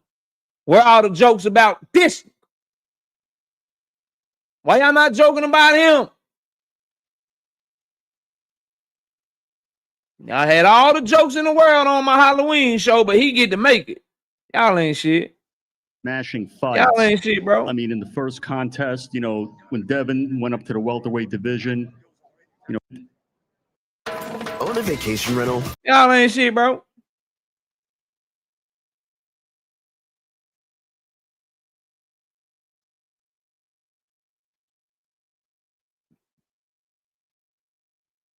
This guy, a goofball. Chat in the zone was cooking him. Well, stupid, this is not the zone's chat. Secondly, my chat knows I was just playing with them. Everybody but you. So you wanted me to bring the shovel? Cool, I'm gonna bring the shovel to your ass. I got you. There go the shovel. There go the shovel for your ass, okay? There go the shovel. Okay? Let's get back to it. 2 guys who are called the Mexican Monster and the Beast. You can't go wrong in that fight. An absolute. Yeah, David. He Both said, y'all guys come are to coming Saudi Arabia for with war. daddy. David's never been in a bad fight. Anthony. When you bring your kids to the fight, you know you whooping ass. When you bring your kids to the fight, you know you whooping ass. You bring your girlfriend or your wife to a place where you competing, you know you whooping ass. If I ever felt like I'm about to lose something, I'm telling Miss KO, nah, baby, you ain't got to come. You ain't got to come. You ain't got to come. You ain't got to worry about it. Don't even worry about it. But when you bring the wifey, when you bring the kids, you know you about to whoop somebody's ass. You on the basketball court and shit, and you know your team gonna win, or you know you got a good matchup, you about to put up 40, nigga, you inviting everybody, nigga, come pull up, nigga. Come pull up. Come pull up, man. We going again, man. Man, we going against such. This is a district game, man. Pull up. You already know in the back of your mind, man, I'm about to drop 30. I'm dropping 30 tonight. Dave Benavidez know what's up, man. He's never been in a bad fight. This is one of those contests where don't take a bathroom break. Don't walk away from your. Nah, bro, they flying comfortably and shit, man. First class shit, man. Millionaire shit, man. They good. And his kids that age, they look like they about 3, 4, maybe 5 years old. They that man put a little iPad on that shit. Put some damn their favorite TV shows and movies, little game on that shit. They just gonna be on that mug. They'll go to sleep. They get up. They be on that mug, give them a little juice box. You know what I'm saying? Give them a little snack and stuff. I'm gonna go to the bathroom. Take them to the bathroom. Put them right back there. They be on that shit. They good, bro. Seat. Don't blink. It could be dynamite from the first round on. Both guys are coming for war. It's going to be one unbelievable event with fight after fight after fight. You got multiple fights. Why am I listening to him still, bro? I'll turn our attention to the promoter for Brian Norman Jr., Mr. Carl Moretti, the Vice President of Top Rank. I want to hear this shit because Top Rank really didn't believe in Brian Norman Jr. till about one fight ago. Carl, you've known about this fighter for a long time. He might be the best kept secret in boxing. What makes Brian Norman so special? Well, Saturday night, you'll see why for sure. But, you know, I really can't wait for this show. I can't wait for this fight. I can't wait for social media. I've never seen so many experts in my life come out and tell Devin what to do and tell Brian what to do, and then see what they say after the fight, because they're all going to be wrong. It's one of the, you know, it's the best fight in the welterweight division. How they all gonna be wrong? If it's experts telling Brian Norman what to do, and it's experts telling Devin Haney what to do, how everybody gonna be wrong, Carl? See, this is why I can't be listening to people. That shit might be a KO, you nitpicking. Let it play. I don't give a fuck. This dude runs an entire fucking boxing promotion in America. That's probably why they on Tubi, because they got his ass running shit. Tubi. Probably why they on Tubi. Because he running shit, making deals and running shit. Listen, there's a lot of people tell Brian Norman Jr. what to do. There's a lot of people telling Devin Haney what to do. They all wrong. Well, people telling Brian Norman Jr. to win. People telling Devin Haney to win. So, nigga, should I put my money on a draw? So dumb ass. Whoever wins this, I can't wait to see who doesn't call out the winner. But, you know, it's been a trip the whole time. We're very confident in what Brian Norman can do. Bill Haney's been selling this fight from start to finish.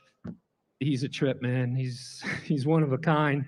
He kind of reminds me of the captain of the Titanic who's bragging that he saw the iceberg. Well, Brian Norman's the iceberg, and we know how that worked out for everybody. So we can't wait for the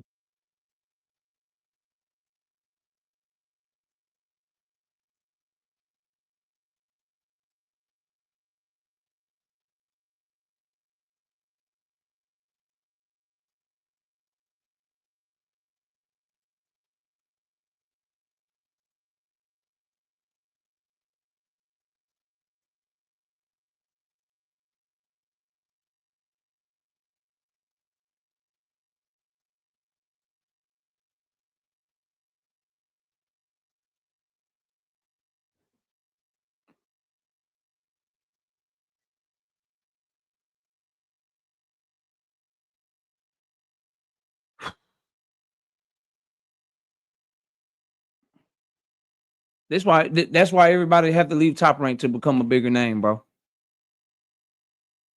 That's why they build champions. They don't build stars and shit. That's why niggas gotta leave Top Rank, bro. Cause when they try to promote, when they try to say some shit, it just be corny. Shit just corny, bro. Shout out. Oh, that nigga do got a Debo shirt. Yo, calling yourself Debo when we all know you about to try to box and run around the goddamn ring is nasty. Shout out to Isaiah with the two-piece, though. He say, Debo shirt is wicked, KO. Bro. How you Debo? Debo was uppercutting niggas and knocking them from the driveway to the street. He was big, brolic, knocking niggas out, walking up on niggas. Every fight he in, he either knocking somebody out or he getting knocked out. That ain't Devin. The nickname don't go together.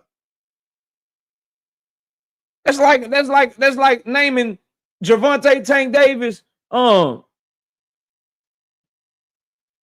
changing his nickname to. I'm thinking, give me a sec. Gervonta the Dark Assassin Davis or some shit. It just don't go. It just don't go, bro. Debo Dev does not go. Debo my ass. bell to ring Saturday night.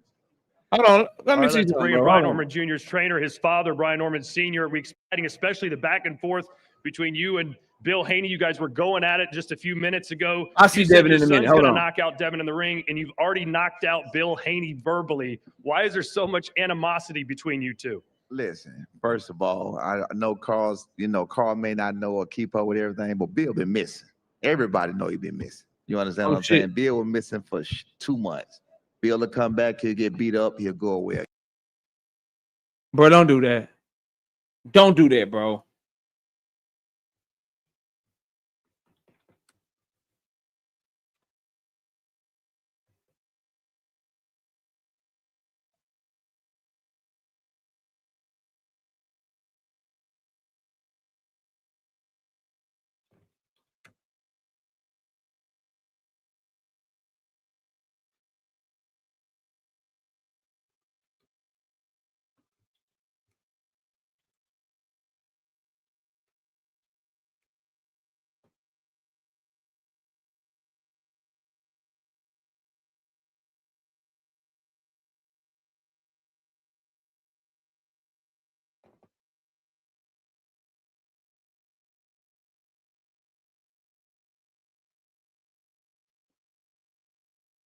I want to take the time to tell y'all to please subscribe to the vlog.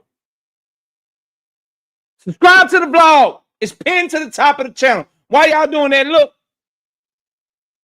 Tommy Tiny Lister played Debo. D-E-E-B-O. Debo, bro. D-E-E-B-O. Let's go back.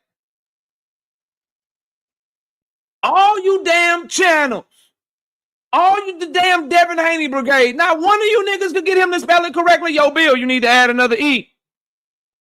Hey, yo, Bill, we're going to use nickname. You got to spell the shit right, Bill. You don't want nobody to make fun of you. Not one of you niggas could make the phone call. Everybody got his number. Everybody is his brother. Everybody is his sister. He's Trill. Y'all supposed to be Trill with him. Trill, Bill, Trill, Bill. Didn't nobody tell him to spell it correctly? Nobody. Not one person was like, yo, that shit spelled wrong.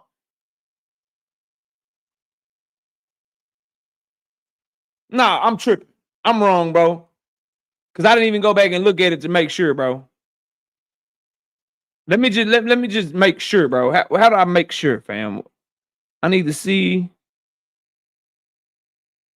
Hold up, fam. All right, let's bring in Brian Norman Jr.'s trainer, his father, Brian Norman Sr. We expect the fight to be outstanding in the ring, but all right, let's bring in Brian Norman. It's one of the, it's the best fight in the welterweight division. Whoever wins this, I can't wait to see who doesn't call out the winner.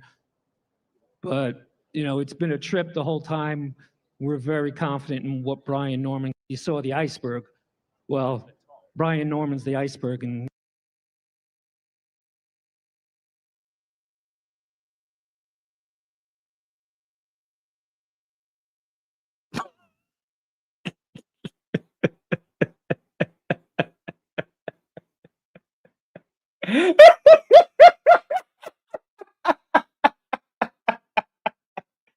Hell no, bro. No. Take that fucking shirt off, bro. Take the fucking shirt off.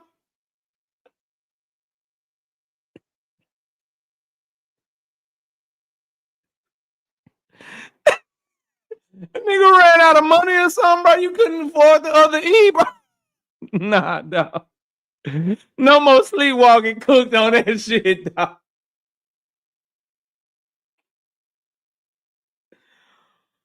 Ooh, subscribe to the vlog, man. Subscribe to the vlog, bro. Oh, Lord. It's pinned to the channel, man. Subscribe to the vlog, The Life of the KO. Shout out to my dog, No More Sleepwalking with the 2-piece. KO, did they spell Debo correctly? I guess. Nah, fam. Nah, fam. Y'all getting that turkey money, bro. They need to fire their whole team, bro. They need to fire their whole team. They need to have a meeting, bro. This nigga, y'all are Timu Tank. Yeah, facts, Ollie gifted. Your fan base is Timu Tank Davis fans, and you niggas is a Timu Debo. That's wild. That's the fun. That is the highlight of the press conference so fucking far, bro. Didn't nobody. This nigga got Bill Haney Jr. with him. I seen Sean Haney with him. I heard Brian Norman going back and forth with a lot of people that's there with them. Didn't nobody say, hey, yo, Bill, you missing an E. That's not how they spell Debo shit. I ain't Friday supposed to be set in Cali and these niggas supposed to be from Cali? Bro, that's one of the most classic comedy movies of all time, bro, and they don't even know how to spell one of the main characters' name, one of the one that we most, you know what I mean? That people use the most. That's my bike, punk. Like, everybody know that shit, man. That's crazy, bro. That's crazy, fam. We got David with the 2-piece in the super chat. KO, it was the booger sugar. It was something, bro. That boy thought he ate too. He thought he ate with that shirt too, boy. Say, dog. We know how that worked out for everybody. So Anyway, moving on, bro. Let me hear what Brian Norman Sr. talking about. That was crazy. All right, let's bring in Brian Norman Jr.'s trainer, his father, Brian Norman Sr. We expect the fight to be outstanding in the ring, but outside of the ring, the buildup has been just as exciting, especially the back and forth between you and Bill Haney. You guys were going at it just a few minutes ago. You said your son's going to knock out Devin in the ring, and you've already knocked out Bill Haney verbally. Why is there so much animosity between you two? Listen, first of all, I know Carl may not know or keep up with everything, but Bill been missing. Everybody know he been missing. You understand what I'm saying? Bill was missing for 2 months. Bill will come back, he'll get beat up, he'll go away again. Bill come back, he say he locked in, Man, you're looking for excuses. We're not worried about that. You understand what I'm saying? Brian Norman Jr., it's time for him to show who he really is. Devin Haney is the perfect opponent to show who he really is. We know his accolades. We know all of his, everything that he's achieved or whatever else. I think he's tailor-made for Brian Norman Jr. to beat, and I think he's tailor-made for Brian Norman Jr. to become a star. Tailor-made is a big word. The table is set, and now Gotta Brian step Norman on Jr. gotta tailor-made. go eat. Brian Norman Jr. looks serious as hell, boy. All right, let's let Bill Haney have the mic now. I'm sure you have plenty to say about Brian Norman Sr. and Brian Norman Jr. Well, The Ring 4, November 22nd. Buy the pay-per-view, the shit fire.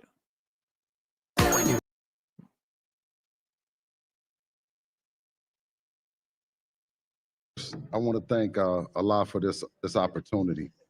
It's been quite a journey, and I'm going to ask for all the patience in him to give me to not just go in on that clown. Nah, we here for that. We want you to go in on his ass. But first, let me acknowledge the star-studded cast, both on the stage right now and those that's behind the stage that make this thing happen. I've had quite some mentors in this business. I see Jay over there, you know what I mean, with Abdullah Mason, a tremendous talent who's fighting for a Abdullah, bro. He don't want to be Devin, brother. Something that dreams are made of. He comes from a great family of boys and men that's been standing on business. And now, yo, why he glazing Abdullah, man? Don't know, bro. Get to the shits, man. They have their opportunity. Of course, you got the Benavidez's who paved the way and I expect that. It's the snack gang, snack pack. Trailblazer. Glazing Benavidez. He gonna glaze everybody? To be independent. He started at like 16, 17, and I've been tapped in with Benavidez. Is he the promoter of this card? Why y'all ain't tell me this shit was happening, bro? Y'all could have warned me, dog. Why is he glazing everybody? From the beginning. And you got Tunde. That's right, brother. He fought to be up on this stage. His name wasn't up on here, but he represents this shit. And Tunde, the clown over there, you dig what I'm saying? He came for the show, but he's going to get his in a minute. You know what I'm saying? The Lions is in the count. Tunde and Anthony Yard. I knew them from coming to the everybody Mayweather on the gym card, across bro. the pond, and Tunde learning the game from Floyd and them and putting it down. There is no point of glazing everybody that you ain't fighting, everybody that you ain't getting no money from. You up here for a fight, talk back. Talk back to the Normans. We want to see you and Brian Sr. We want to see Devin and Brian go at it. So to see them on the stage and them two families getting a bunch of money means a whole lot to me. Reno, you speak for yourself and what he's doing in boxing behind the scenes with Turkey Al-Sheikh and giving us the opportunity. The one thing when I met Turkey. And Devin look like Daddy, shut the fuck up. Daddy, damn, you already spelled the name wrong. They out here calling me Debo Dev. Nigga name is Debo Dev, daddy. You fucking up. We call this nigga Debo Dev. Daddy, shut the fuck up. Got these niggas calling me Debo Dev, man. It's Debo Dev out here, man. Get to the shit. I said, listen, I don't know what everybody else got to say to you, but I need to tell you, we've been getting robbed. Debo? And I said, listen, if Debo. you work with my son, you're going to see someone that's standing on business and willing to make all the sacrifices. They done found a nickname and they didn't even mean to, nigga. Just like Timalifu was telling Fimu, henceforth on Knockout Boxing 86 TV, we will not be calling this young man Devin the Dream Haney anymore. From now on, he will henceforth be named and appointed Debo Dev. His name is Debo Dev. That is what I will be calling him, and that is what we're doing. Lane A channel, you say. Who is your favorite channel? Greg Kendrick. Don't nobody block him. Let's do an exercise. What is your favorite boxing channel on YouTube? Oh, y'all blocked him already. Damn, you got 86K. Damn, you got 86K. You got 86K. If my channel is lame, I want you to go to your favorite Devin Haney blogger that you know and tell him to go live tomorrow at the same time as me, and let's see who channel lame is at. How about that? How about that? Since my channel is lame, let's do this. I'm going to be live tomorrow reacting to the weigh-in. Tell your favorite Devin, because that's the only reason you said that, because you feel like I'm cooking Devin. I'm just reacting to what the fuck I see. But it's okay. Go to your favorite Devin Haney channel. Have them go live at the same time that I am live. And let's see whose channel is fucking lame. How about you do that? And then get back at me. Get back at me. To be the kind of fighter that you want backing up Riyadh season. So here we are. They have a great relationship. That Devin is standing on business, just like Reno said, and it didn't matter who it was. You know what I mean? We wanted the opportunity to be here, and we want the max money. You know what I mean? That's what this business is about. Because taking punches, you know, there comes a time when you have to rely on what you've invested in and made happen. I have not watched this shit yet, but if anybody from Norman's side points out that he got this shit spelled wrong on this shirt, they cooked. It's over with. You lost the presser. That don't mean you're going to lose the fight, but you lost the presser. I don't know if that is or isn't going to happen, but if somebody notices that shit and they call it out between Brian Norman Jr. and Brian Norman Sr., dog, I'm going to lose my mind, bro. You know what I mean? So now, with that, let me get to the clown over there. Now, Devin has fought 3 champions. Tradition.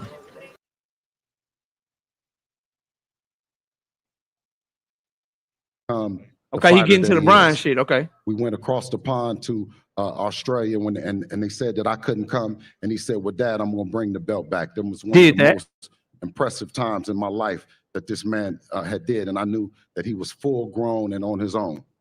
We came back to the 140-pound division.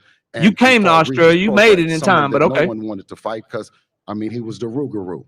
Okay. And then after everybody assassinated him and said, well, the left hook, the clown's son, tremendous fighter, put a guy in a coma.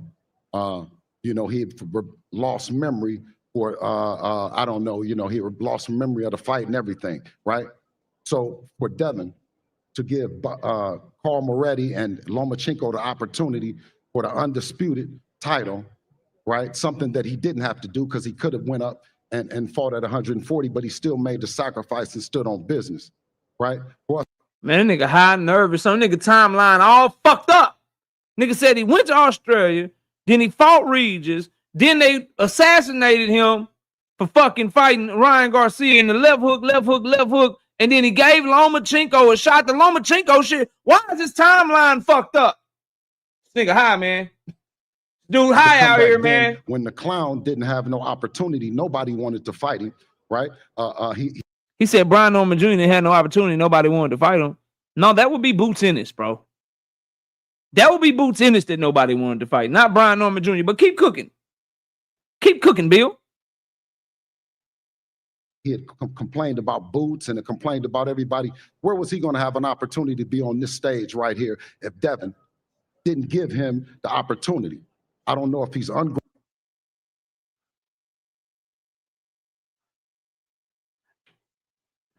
This is why Devin Haney fans don't like me, bro. But I don't be making these people say this shit. I did not make him spell Debo, bro. Y'all know that shit is funny. I didn't make him do that shit, bro. I did not make him spell Debo. That's number one. Number two, I am not up here making him say that they're giving Brian Norman Jr. the shot when Brian Norman Jr. is the champion. By definition, Devin is getting the shot. Devin is getting the shot from Brian Norman Jr. for Brian Norman's belt. How the fuck is Devin giving Brian?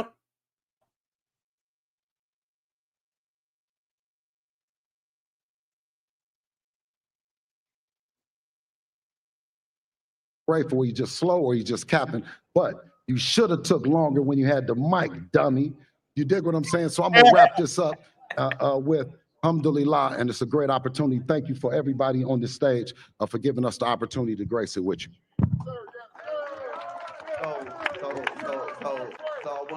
I want to say, thank you, Bill, for that bullshit ass speech. So check this out right here. So hold on, check this out right here. You got a man in Bill Haney who literally just said to me, who was gonna fight my son? Not to mention this fight with Devin Haney was made 7 days after my son just made the knockout of the year. Less than 7 days. So what the hell do you mean who was gonna fight my son? You never gave an opportunity. You don't know what the hell we had on the table. You have no clue who was gonna fight my son. Don't tell me nobody was looking for him. He had just fought. Bill Haney, I need you to pick up that microphone and fight the fuck back for Debo. Fight the fuck back for Debo Dale. Debo. Fight back for that nigga, man. Oh, Devin hadn't fought since May. You just made the statement and said you went to Turkey out of the sheet and said if you back up Devin, this is gonna be the best. He was the most bullshit fight on the card. He was the worst one, literally. He was literally the worst fight on the card. Can we admit that? Hell no, we can't admit that. Let me ask you this. Let me ask you this. You talk. Hey, sir. Sir, let me ask you.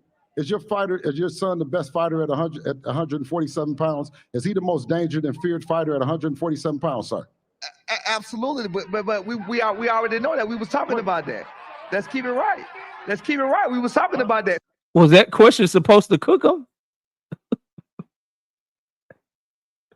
Was that question supposed to cook him? I told y'all them niggas be deflecting. When you get on their ass, they be like, nigga, I got more money.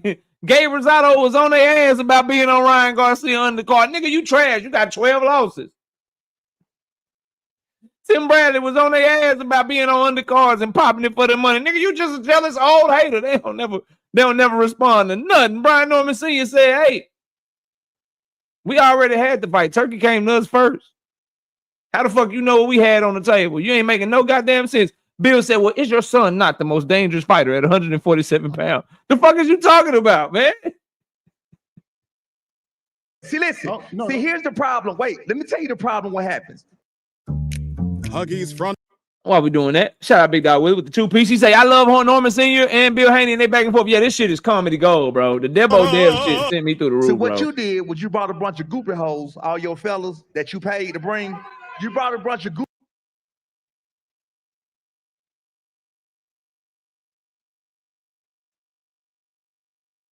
Whoever he brought with him, I hope y'all got a YouTube channel and y'all address this shit. He said you bought a bunch of groupie hoes. Groupie hoes, and now what they doing is they fucking the whole press conference up for you and me. That's what they're doing. We trying to get active. They trying to do all they look. They trying to get some money from. If you want to put something on the table for me and him to wrestle on this motherfucking stage, then just let it be known and we can get to it. Other than that, let's get to this. Wrestle on the stage. Get to having a great night in boxing. The last time social media heard, Bill Haney said, "I'm gonna make my pro debut against Well, let's you see right on the undercard." Come on, let's see right now. Well, let's go then. What we gonna do?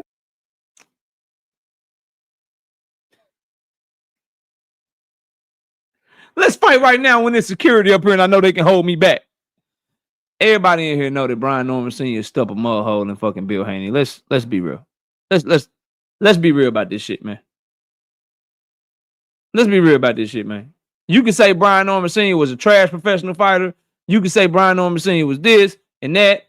Y'all know I got my differences with the man, but y'all know damn well Bill Haney ain't trying to do none of that shit. What the hell we gonna do? Look at it. He hot. He high. He high. He high. He high.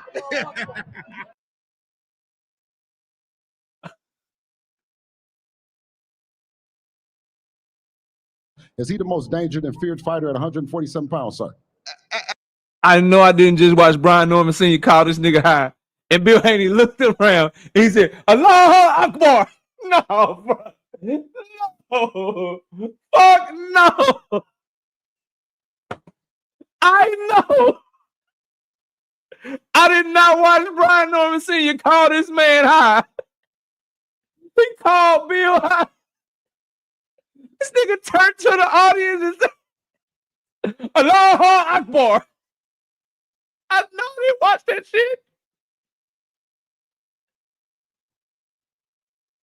I know that's not what the fuck just happened, bro. No, dog. Y'all gotta warn me about this shit when we do these reactions, bro. Absolutely, but we already know that. We was talking about that. Let's keep it right. Let's keep it. No, this is the funniest press conference out there. Debo damn, this nigga. No, bro. Right, we was talking about that. See, listen. See, here's the problem. Wait, let me tell you the problem. What happens? So what you did was you brought a bunch of goopy hoes, all your fellas. No, bro. You brought a bunch of goopy hoes, and now what they doing is they fucking the whole press conference up for you and me. That's what they're doing. We trying to get active. They trying to do all they little. They trying to get some money from it. If you want to put something on the table for me and him to wrestle on this motherfucking stage, then just let it be known, and we can get to it. Other than that, let's get to having a great night in boxing. The last time social media heard, Bill Haney said, "I'm gonna make my pro debut against Well, let's see right on the now. undercard." Come on, let's see right now. Well, let's go then. What we gonna do? What the hell we gonna do? Look at it. He hot. He high. He high. He high. He high.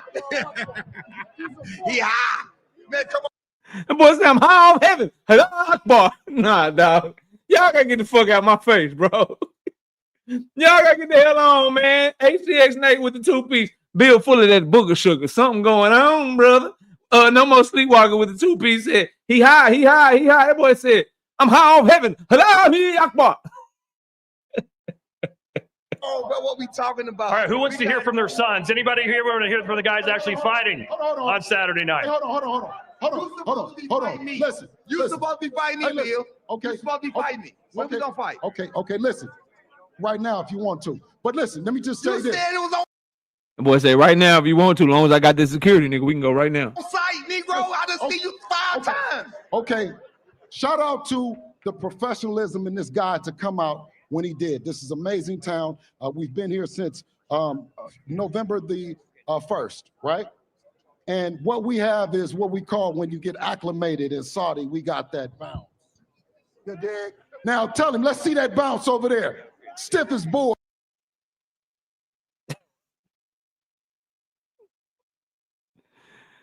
We got that bounce. You did.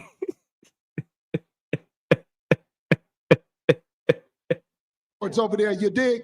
November 22nd, my son gonna punish you. All right, let's see. He said he gonna punish him. All right. All right, he gonna punish him. He got that bounce. Here now from Devin Haney. Devin, for the first time in your career, I believe you are the underdog in this matchup. Do you feel everything you've accomplished in your career that you should be the favorite? Not anymore. I think it was an update in the odds. No, sir, he's still underdog. He's still underdog. Check again. No, alhamdulillah, I'm happy that He's still underdog. We finally get to the fighters. I Damn. thank Allah for this opportunity. I thank His Excellency Turki Al Sheikh for giving me this opportunity. be fighting here in Riyadh. This is a dream come true of mine. A dream come true of mine to be fighting for another world title. And you know, this is not my first rodeo, so it won't be anything different. I look to, you know, bring back the WBO title back home to, you know, me and my family, my team, and yeah. All right, Brian, Devin has fought and beaten 7 world champions. To my knowledge, you haven't fought a single champion in your career yet. What do you say to those who believe you're not ready to deal with someone of his caliber?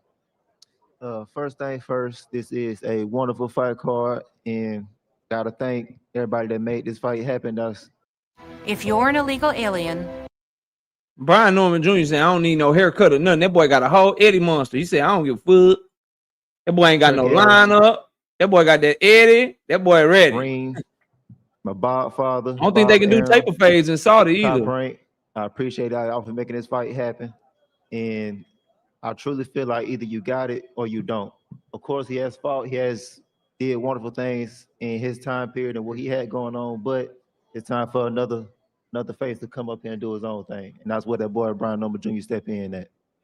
Well, you said in Devin's last fight against Jose Ramirez that he ran so much he had to change shoes because they ran out of grip. That said, he won basically every round of that fight. How do you plan to force him into exchanges with you when other fighters haven't been able to seem to do that? I mean, it's only so far you can go. We in the box. It's not like he could just run forever. So no matter if he run or he stay there, no matter what, the boy going to sleep. And Devin, what's your strategy for Brian? He says there's no way that you're going to stand in the pocket and exchange with him. Is that true? Yeah, I mean, we fight everybody, you know, different. Like I said, this is not my first rodeo. You know, I fought Ramirez different than I fought Loma. I fought Loma different than I fought Regis. So the world got to see, you know, what game plan me and my team has drawn up, and how I'm gonna beat this guy. Okay. Well, in a recent face-to-face interview, you said That he shit was much just more another than guy. fun. He's a bum. Why do you feel that way about him? No, I think he's a great fighter. Well, there you go. That boy changed that tune. Oh, he ain't a bum no more? Now he a great fighter. You want credit. You want credit or you spooked. We're going to find out on Saturday, though. He done changed his tune. He done Devin, changed what's your his prediction tune. for Saturday? Devin Haney, WBO champion. Okay. All right, then. Brian, Brian, how confident are you that you can get a decision win against Devin, or do you No, think hold on, how bro. do you feel that way about him? No, I think he's a great fighter. Well, there you go. Well, Devin, what's your prediction for Saturday? Devin Haney, WBO champion.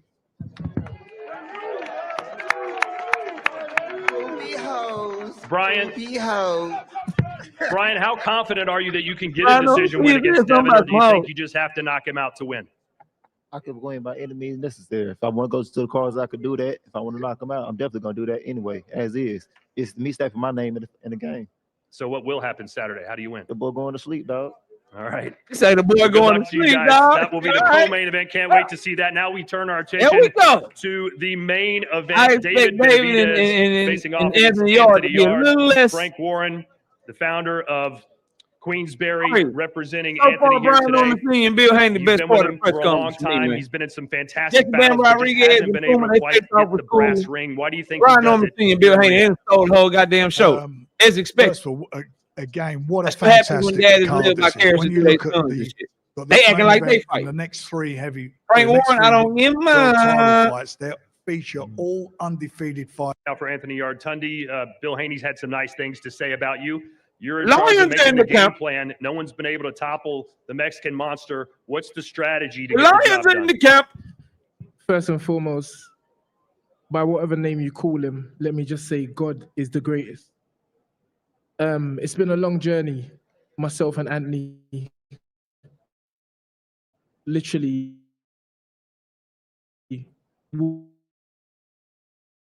walking into the gym, But I don't getting really, shape and bro. set and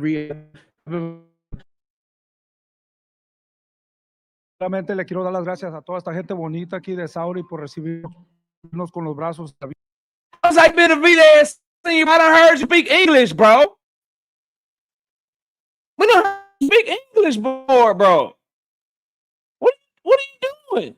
abiertos y con mucho amor. Quiero agradecerle a Turkey Al-Ashik, a Al Heyman, Luis de Cubas, a David García, That's what I feel like. But what's he talking in Spanish? Tiene preparado a toda mi gente mexicana. Entrenamos el 22 en la piel.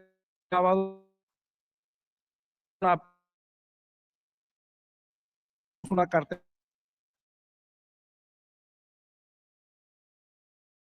And all I can say is that David prepared himself very well for this fight, mentally, physically. It's ready to go. It's going to be an action pack. And I can say that all this card, the whole card stacked with great fighters. It's going to be a great night of boxing. All right, bro. We ain't here for this friendly shit, man. All the titles. They gonna be friendly the whole time, bro. I heard him start talking that English, man. Shout out to him for that. Heavyweight division. You said they're gonna be there's a lot nice at the whole stake here. time. I'm very excited for this fight. You know, this has been the hardest I've trained out of any of my fights, so I'm very, very excited. I'm gonna go in there nice and the give you whole guys a war, time? and you guys, you know, the fans of boxing are really the ones who are gonna win on the night of Saturday. All right, bro. Titles and nothing against them kind of people. But I've always said I want to beat someone like David Benavidez. That's why I went to Russia, challenge Kovalev. I know the risk. Got knocked out, bro. And lose. Undefeated, 18-0. This is me before. I was 18-0. Big prospect. Don't go to Russia. Everyone's telling me, do not go to Russia to fight Kovalev. I said, I'm going. And you got knocked out. Everyone's saying this guy's a monster, another monster. He knocked you out too, bro. Guy. He's got 18 Why are you fights, bringing 18 up wins, losses? 18 knockouts. I said, give me him. I'll fight him. This I nigga don't here care for who it is, participation because trophy, the better the fight I'm First of fighting, all, for David me, it's better Benavidez the can reward. afford to be nice. It's legacy. I started boxing very late. As You're Frank not said, gonna I be taught nice to amateur David fights. Benavidez and have a shot, bro. And we've made it to the stage. The person 3 that's times. gonna beat David You've seen me Benavidez get if he better ever each loses time. is gonna be somebody that shows him This one, this no occasion, respect. was right. So I want everyone to You tune can't in. show him too I wanna much thank respect. He everyone about on to dog walk you, bro. I don't even like to call it an undercard because I feel like every fight on this card is Nah, like a bro, main get your event. complimentary I'm a ass fan of Anthony Yard. everybody on the show as well. I'm just So, happy to be here, ass let's make it dude, happen. man. Let's- Get out of here, There's fam. no pressure. Honestly, I love what I do, and I'm extremely ready for this moment. I man. just want to get out there. I want it to be Saturday already, so we can go out there and show out. But there's no pressure at all. And Anthony, you mentioned your great fights against Beterbiev, against Kovalev. You came up just short in those fights. Why do you think the third time at a world title will be the charm? I keep hearing this saying, you know, 3 times a charm or 3rd time lucky. I don't really believe in luck, but I feel like I'm a better fighter now, a bit more experience. And David believes he's going to have his hand raised as he should. I believe the same. Yeah, you cook. I feel like this is my You time. cook. my I'm trying to moment. get I feel to the face out, I bro. respect You him highly. I respect his resume. Nah, I bro. respect what he's done in the ring. I too respect- respectful, Says fam. someone's getting knocked out. You too damn respectful, bro. Get out my face, I'm going bro. into the win the fight, whether I get the knockout or I get the decision. David about But to I'm cook definitely you. I'm looking to dominate in there. So I'm gonna get the victory no matter what. All right, ladies and gentlemen, it happens Saturday night. Give it up for our co-main event and our main All event. right, let's go. We'll Let's see get you these live face on off. DAZN, but right now, let's have the fighters face off here in Riyadh. We heard a lot from Bill Haney and Norman Sr. There was a Big lot Dog of Willie talk said, back. hold on, let me pause this. Big Dog Willie in the 2-bay said, y'all will get gassed out by the 5th round. KO, don't trip. Even a challenge. Did we expect this? Deb Odell. Yeah, of course we expected it, right? Let's go, Bill let's get Haney it. And Brian Norman Jr. Ooh, they have about been to be talking good, trash for boy. months and months now, but we're not I here wanna to see see the their energy. fight. We're here to see their sons fight. 2 of the best fighters in Deb the world. Odell. What's up, And Debo? Brian Norman Jr. Debo. taking a big challenge, and Devin Debo, Haney. I know Debo. Devin Haney is the challenger. Yeah, of had this to be fight, high the best when he opponent made in that his career. shit, boy. I'm gonna Yeah, tell you yeah, who I yeah, don't yeah. like. Get Rick push on him, Reno. Dale. Push on him, Dale. 12 rounds of Lomachenko, boxing Lomachenko. for the welterweight championship What of is Devin the doing? world, sanctioned by the WBO. Undefeated versus Is undefeated. Devin do it too? Somebody's has got I ain't to never go. seen Devin do this shit in the fight. What are you doing? Challenger, Is that the two-time bounce? world Bill said champion we Devin did the Dream bounce. Haney. Is that the bounce he was talking The about? reigning and defending undefeated champion Brian Norman looking at him Jr., stone the cold assassin killer eyes, number boy. 2. Why Devin bouncing like that? No. Man, hold on, A bro. lot of jumping around from there. I'm gonna tell you who I don't Look at like. how they jumping around, bro. Ladies and gentlemen, 12 rounds of boxing. Boy, you trying to get rid of some of that nervous energy, boy? Of the world, sanctioned by the That's that WBO. so they rehearsed this shit. Undefeated versus undefeated. They rehearsed this shit because they thought it was gonna be dope. They rehearsed that shit. That's why Bill Haney said we got here November 1st. We got here November 1st. You know what that we acclimate? You know what that mean? I mean, we got that bounce. You ain't got that bounce. Y'all stiff over there. You ain't got that bounce. And then Devin in his goddamn face bouncing around and shit. Epic fail, bro. Dev bouncing and shit. Haney and Norman Sr., there was a lot of I gotta talk watch this back shit one more time, bro. and even a challenge. Did we expect this? Yeah, of course we expected, right? Bill Haney and Brian Norman Jr. Brian Norman there for trash business, for man. months and months now, but we're not here to see them fight. We're here to see their sons fight.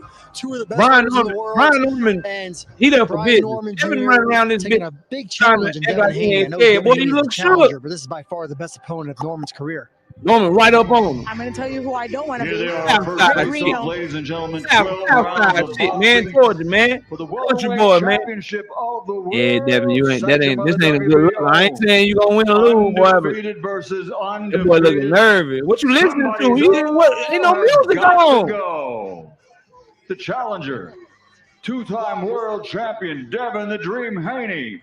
The reigning and defending undefeated champion, Brian Norman Jr., the assassin Nah, number 2. bro. You can't be in there playing, bro. A lot of jumping around from Devin Haney, Sergio. The fighter might take that as nervous energy. Anyone else would probably say he's excited for the moment and for the challenge. We're going to find out Saturday. Yes, I definitely look forward to it. I was more concerned about Rick Reno right smack in the middle of all that. Dev, man. Hey, Reno's used to it. You know, I think he can take a punch if he has to. I think his name's Versace. He's saying Norman getting cooked, all right? Do you think? Norman getting cooked, all right? The featured bout of the evening, 12 rounds of boxing for the light I mean, JoJo heavyweight Diaz got some championship rounds. of the world. Ryan The Garcia won unified some title rounds. for the Luigi WBC and Lomachenko won some rounds. WBA. Norman about to get 12 The over, all right? challenger, a big hitter. Put some money on it. It's 27 like victories, even money, bro. 24 by knockout. The champion, a big hitter. 30 Anthony victories, Yard will not look like 24 this on wins by Saturday, so y'all knockout. go ahead and The base from the East challenges again, Got to be Anthony off. Yard. And from Phoenix, Arizona, the Mexican monster, David Benavidez.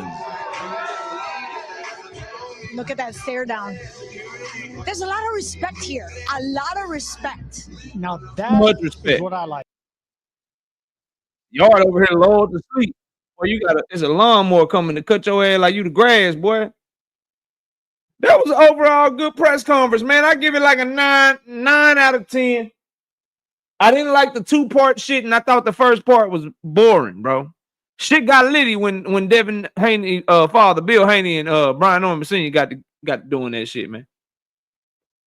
Debo, man. Dev, man. Look, let me we got a few minutes. Y'all come up here and give me y'all thoughts on the presser, man. Panel open and subscribe to the vlog. Subscribe to the vlog. And don't forget, I'm going to be live on tomorrow afternoon around 2:30, 2:45. So turn on your notifications so you don't miss the live show tomorrow. We're going to be breaking down and reacting to the weigh-in tomorrow. We'll be breaking down and reacting to the weigh-in tomorrow. Okay? So y'all pull up tomorrow as well. Panel is open. Panel is open. Let me I'm gonna take the vlog off of there for a second. We'll pin this message.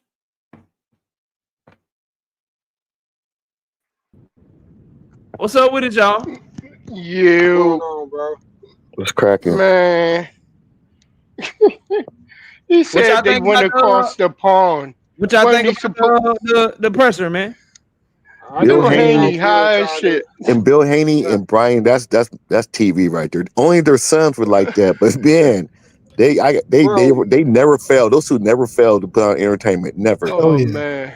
Nah, Bill but Haney was what's high so as crazy shit. is the fact that why Bill done saw before they even walked in on the stage, Bill saw a senior outside. Why he didn't get tough then?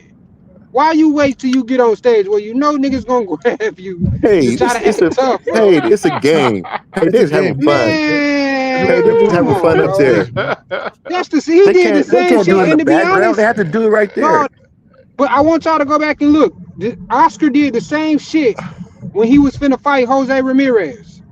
Oscar did the same exact shit Bill just did.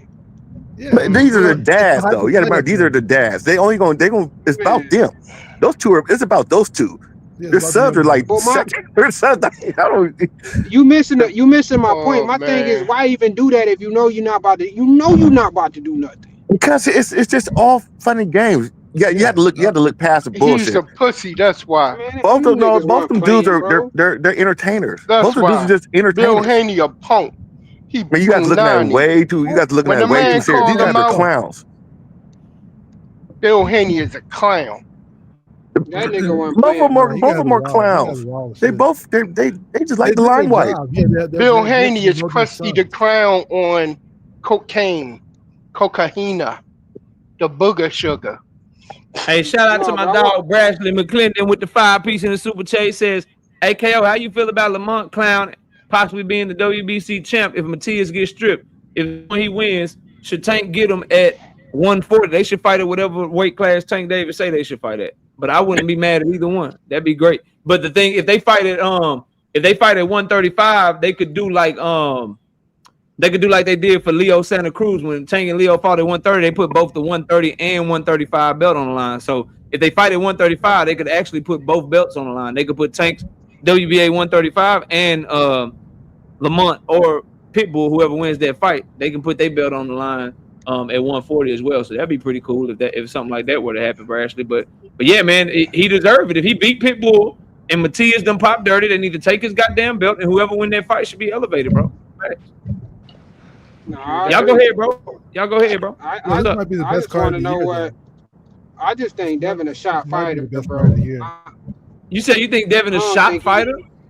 Yeah, I don't think he. I don't Look think at him. You know, bro. Nah. Once you get trying to get his bro, you gotta emotions up understand. for the This fight. is what I'm trying to get y'all to understand, bro. When you get hit that many times and drop like that, bro, that shit is embarrassing, bro. You ain't finna go back out there and try to get caught the same way. Why you think he was standing in front of Ramirez and wasn't throwing punches like that? He won every round. And Bill came. No. Bill came back. Probably left the fight. Bro, Bill, when Devin went to the corner, bro, Bill told him, bro, you gotta settle down. After that fight, when that fight looked at the way he looked, then Bill came out and said, no, that was the game plan. You know damn well that wasn't the game plan. So okay, let's say he looked bad, right? Let's say he looked bad. Him looking bad is him winning every round. That's crazy, isn't it? He did look bad. You proud of He that? won every round. You proud of that? You keep talking about winning every round, bro. That shit was trash. Y'all get mad. It was trash. Y'all should be mad at Ramirez. They threw the least amount of punches. I'm not mad. It was regardless of the fact, nigga, the fight was trash. They was both in the ring. It was trash. Man, let's talk about the fight that's coming. Man, bro, you keep talking about winning, bro. All right, so y'all let me say this because I hear y'all talking. This is what I think the issue is. Boxing Hacker, you're answering a question that wasn't asked. Number one, they were asking about the performance.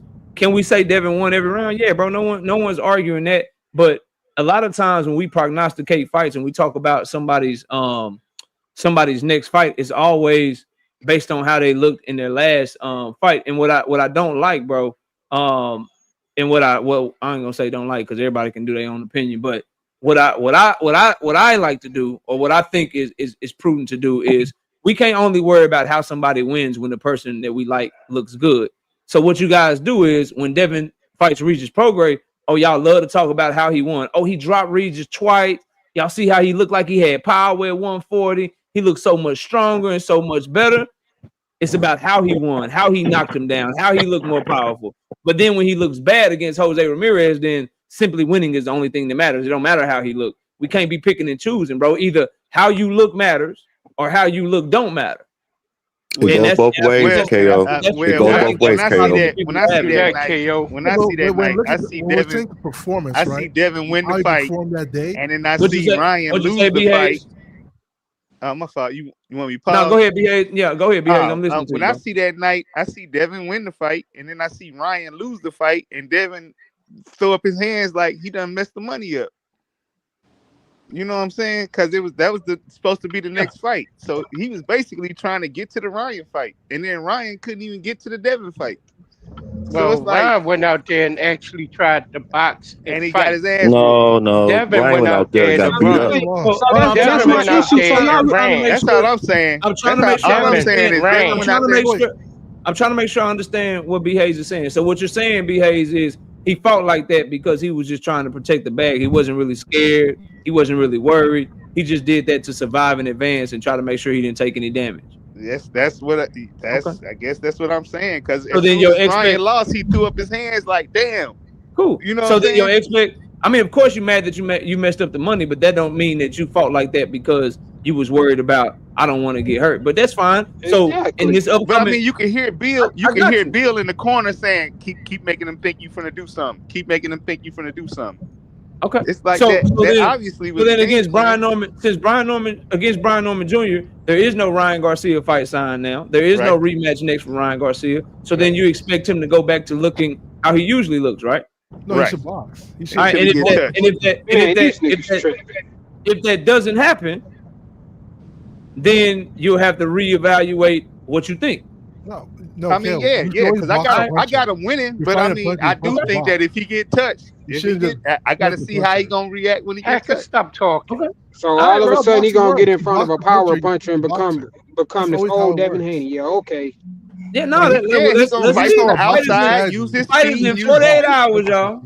It may seem like a long time, but in 48 hours, the whole card be over with. Yep. Yeah. By this time tomorrow, we gonna know all of it. I mean, by this time Saturday, we gonna know all this shit. I'm just trying to get everybody on record. We got my dog, we got Larry Thomas up here. Larry, what you got for the show? Hey, what's going on, man? How you feeling? Chilling, bro. What you got for the show, man? For this press conference, everything we're talking about today. What's your thoughts? Yeah, man, I've never been a big fan of Dev, man, since even before he won a title, man. To me, he never impressed me, man, because it seemed like, man, he fought both the people he fought the same way. When he fought somebody who fought different, he didn't look good. I didn't think he won the Lomachenko fight. He didn't look good to me in that fight. He didn't look good in the Ryan fight. Yeah, I mean, like everybody he fought basically was tailor-made for him. Regis was washed, Linares was washed. You know what I mean? Lomachenko wasn't washed, but I didn't think he won that fight. I just think he got credit for fighting back. But I was like, even though Brian Norman resume ain't all that, I don't think it cut. But Brian Norman got more skills than what people give him credit. It is think he just a power puncher and everything. But he has a nice amateur career, man. It's better than Dev. You know what I mean? No, it's not. Dev's got good. good. I said he a junior champion. He went to junior Olympics when he was like 15 years old. How's it better than Devin? Come on, man. But Devin didn't go to the Olympics, bro. He didn't go to the Olympics. The real Olympics. That's why KO. I'm gonna get off of here. Let me get Rich in here, y'all. Rich, what's up? Internationally. Rich, you there? Brian Norman did it, man. Hey, KO, I'm gonna get off. All right, big dog, take it easy. Well, tell Rich, Vic if Vic is in the chat, tell him to come up since I'm about to get off. All right, I will. Rozilla, what's up, bro? I think Rich having issues. What's up, Rich? I mean, what's up, Rozilla? Salute, KO. Salute to the panel, man. Can you hear me? I can hear you loud and clear, bro. What you got, fam? Man, I was placing a couple bets right now, bro. And all right, hold on, though, man. This is a fight, bro, that I'm not even finna make a move on until I see that prediction video, bro. Because I'm not gonna lie, bro. Who you think gonna come in? You think Haney gonna come in bigger than him on fight night? Yep. I don't think that matters. You don't think so, bro? I don't think that matters. It's because I feel like he showed pretty well, bro, how resilient he was in that Ryan fight, despite him getting his ass kind of flung around in the ring, bro. And okay, I feel like he might be able to eat Norman shit, bro. That's why you a channel member. I got you. They dropping tomorrow. My dog, I appreciate you. But I would say it's just to answer your question. This fight is not going to be, just to give you a little bit, in my opinion, this fight is going to be about not about necessarily like how big somebody is, how much they weigh the night of the fight. It's going to be about how strong they are, number one. But more importantly, it's going to be about who can make the fight more they fight, as most fights is. Because to me, it's clear for both fighters. Devin has to stay away, keep his distance, stay disengaged, jump in and land his jab when he wants to. If he misses with his jab or he decides to throw a right hand and he misses with it and he overextends, he's going to have to find a way to clinch to get the ref to break up the action. He can't get caught in dead man's land where he's inside for too long or too close to Brian Norman Jr. because Brian Norman Jr. is nasty on the inside. And then clearly for Brian Norman Jr., it's very clear, bro. You cut off the ring. You do exactly like Ryan Garcia is the blueprint. You just attack him. You make him prove that he can punch you up off of him. And you got to stop make the him, clinch. and you make him move and move and move and move and move. And you invest in the body when you can, and you make it clear that you the effective aggressor, you the one in charge, and he is running from you because he is scared, not because he is boxing. That's the two paths, bro. Right. That's the two paths, and whoever can make the shit look the way that I just described, that's who's gonna win, bro. You got to mention the clinch though, dog. Like once Brian Norman get inside, he can't let Devin clinch him up.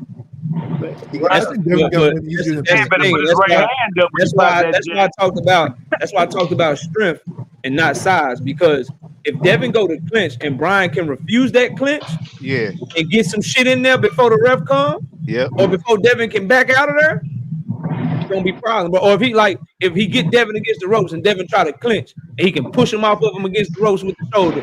Brian Norman nasty with that shoulder. Pumping your ass, getting space and getting sharp and crisp with that shit. Devin can't he cannot afford to be at mid-range, exchanging hooks or exchanging jabs with a bow and arrow jab, and he can't afford to be inside. This is a long distance fight. If he do anything else, he cooked, bro. Yeah, man, y'all act like Brian don't look good for like 2 fights, man. He flipped that man. bodyguard. Brian Norman got that one hit bodyguard upside down, bro. You gotta hit that quick. He got that equalizer. It's kind of like an equalizer at this point, though. I hear you. Got equalizers with both hands. You're rocking with Devin Hacker, and that's your guy. You're supposed to, but Devin's looked trash for the last 2 fights, bro. Okay. What if he can make him go a full 12 rounds, though, bro? Because Norman ain't fought a full 12-round fight. He ain't had to. Don't go. Are you going to full 12 rounds because you surviving and you running, or are you going to full 12 rounds because you outboxing? There's a difference, bro. Yeah, you got to. You gonna have to take a hit. If they both like, because let me like at the very least, I know I can probably safely predict this. I think no matter what happens, I think Brian Norman Jr. will land and get off more punches than what Jose Ramirez was able to do. So if you're in a situation where if Devin's being overly cautious and he's on his back foot moving around the whole time and he's landing, I don't know, maybe 5 jabs and 2 straight right hands the whole round, Brian Norman Jr., let's say he can only land 5 or 6 punches himself, but he was the one chasing Devin around the ring. He was the one that looked like he was in charge. It's going to be hard for Devin to get them types of rounds. In the climate, the boxing political climate of this fight, this is the first fight in Saudi Arabia since the Canelo Alvarez-Williams Skull debacle. They not trying to have niggas go back to Saudi Arabia and do that shit again. They not trying to have that shit, bro. Did he? Turkey ain't put no bonus on this for no knockout, did he? It's not about a bonus. It's about keeping that Crown Prince money funding to you. It's about not having back-to-back stinkers in the kingdom. Because the Shakur card was nice, but that shit happened here in America. Yeah. The last time they was in Saudi was a boo-boo ass card. The undercard when nobody hyped about it. Then $100 million man went out there and put on a stinker against a dude that just ran around the ring the whole time. They not going for that shit, bro. Shakur fought Padley though. Padley was a good fight. That was not the last time it started. Shakur Stevenson Stevenson was not on the Canelo and Skull card, bro. That was Cinco de Mayo, fam. Yeah. Terrence, what's up? Boxing hacker. What? Terrence, what's up, Terrence? What up, knockout? What up, panel? What you got for the show, real quick, fam?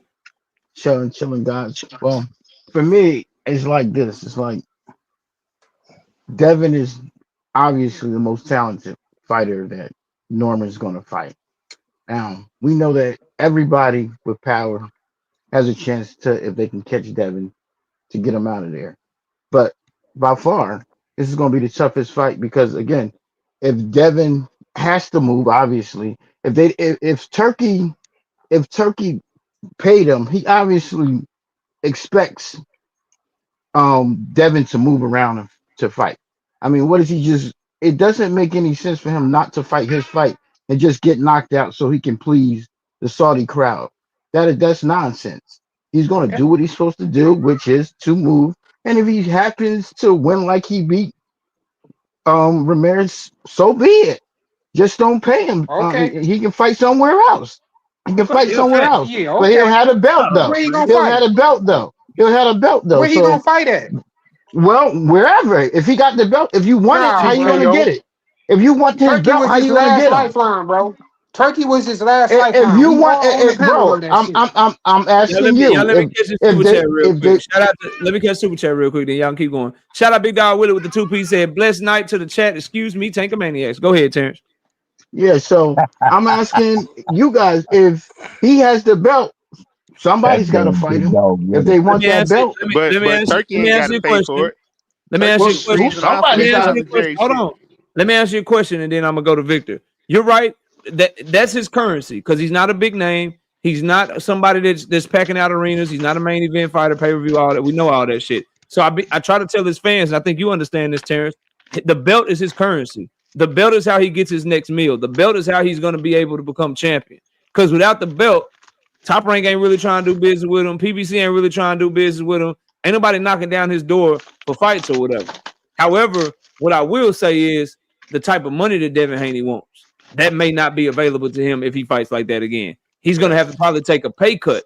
If he ends up fighting how he fought Jose Ramirez, yeah, you win, yeah, you get the belt, but now you're going to be in a position where people ain't trying to pay for that shit, bro. I keep trying to implore upon people, bro. In 2025, this is not like Floyd Mayweather's era, bro. This is not like the era before where you can box and kind of move because there's enough entertainment. Boxing is popular enough.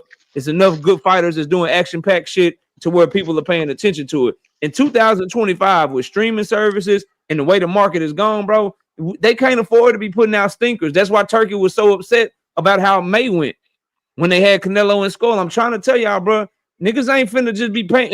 And they promised Turkey they wouldn't run.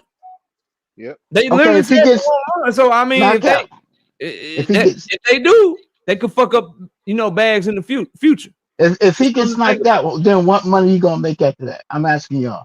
Let's Oh, say he nothing. goes and He fight. out of there. Okay, He out of there. So if you're Devin, you got two choices: But who fight gonna your put fight. you up with Mario Barrios, Manny Yeah.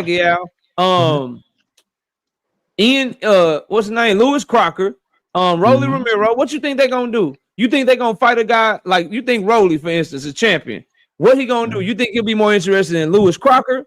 You think he'll be more interested in Mario Barrios, or you think he gonna have to worry about trying to chase Devin around the ring? It's gonna make it hard for him to get fights. They're gonna play keep away with him. He's a champion. He's nobody's mandatory, right? All he gonna be able to do is fight his mandatories, and then ain't nobody gonna want to unify with him because they're gonna be unifying with each other, and then they're gonna give the belts to the people that's moving up from 140 and guys like that. They not finna be trying to fuck with him like that, bro. If He Ryan got fights Barrios, knocked if Ryan out. fights Barrios and beats Barrios, no, not getting knocked out. Show you the fighter that fought Regis. School him, handicap you have him, to box well, man. You school can't him, just handicap him, outbox him. What's his name is not what's his name is not Regis. Like you can't box everybody the same. But so No, like I'm not saying the same game plan. I'm saying outbox him in terms of you kept your distance, but you had a jab working. You took chances. You countered. You did some shit on the inside when you had to. You caught him with right hands or whatever. Jose Ramirez shit, he had his right hand glued to his motherfucking chin. Every time Jose Ramirez blew breath towards his ass, he froze up like he was scared as shit. But check out That's what you can't do, bro. You About how can't he get boxes, more. You can't throw what did he throw? You can't throw like 11 punches around, landing like 6 or 7 of them, bro, and think that people gonna want to see that shit, man. Man, all that matters you win, bro. Everything That's not all that matters. All that matters always If that's all that matters, niggas wouldn't be getting demoted to undercards, niggas wouldn't be missing out on opportunities, all kind of shit. That's not all that matters, bro. I'd rather be a boring winner than an exciting That's how loser. bro cousins think. That's But cool. I'll Only tell a you this, bro though, cousin like if Ryan that. beats Barrios, cool. they're gonna unify. If Ryan Let me beats let Barrios Victor and then Devin beats Brian, they're gonna unify. That's gonna be let me let I Victor don't know, take us. Hackett, Let me let that's Victor let me whack. let Victor take us to the crib. Victor, what's up? Hey, look here. Hey, The rest of y'all, I'm gonna have y'all hop out because it's 10:30, but I'll be live tomorrow at 2:30 if y'all want to pull back up, man. Go ahead, Victor. I'm listening. Peace and blessings. salute. Hey, Big Dog Willie, if you're out there, thank you, brother, for your graciousness and letting me come up. You know what? Since we're at the end of the road, I'm going to go ahead and just say salute to you, salute to the panel, salute to the channel and the chat. And, we get at it tomorrow. I'm going to save mine for tomorrow. Yeah, I'll be 2:30 tomorrow, man. I'll see you soon. Shout out to Juke with the 10 piece in the super chat. Except for the main event, everyone on the card need to move their big ass up. It's all cheekbones and ashy skin. No one should be looking that way debuting at a new division. Devin Haney. Is the weigh-in tomorrow real? Nah, ceremonial. Ceremonial, I think. Let me check. Let me check.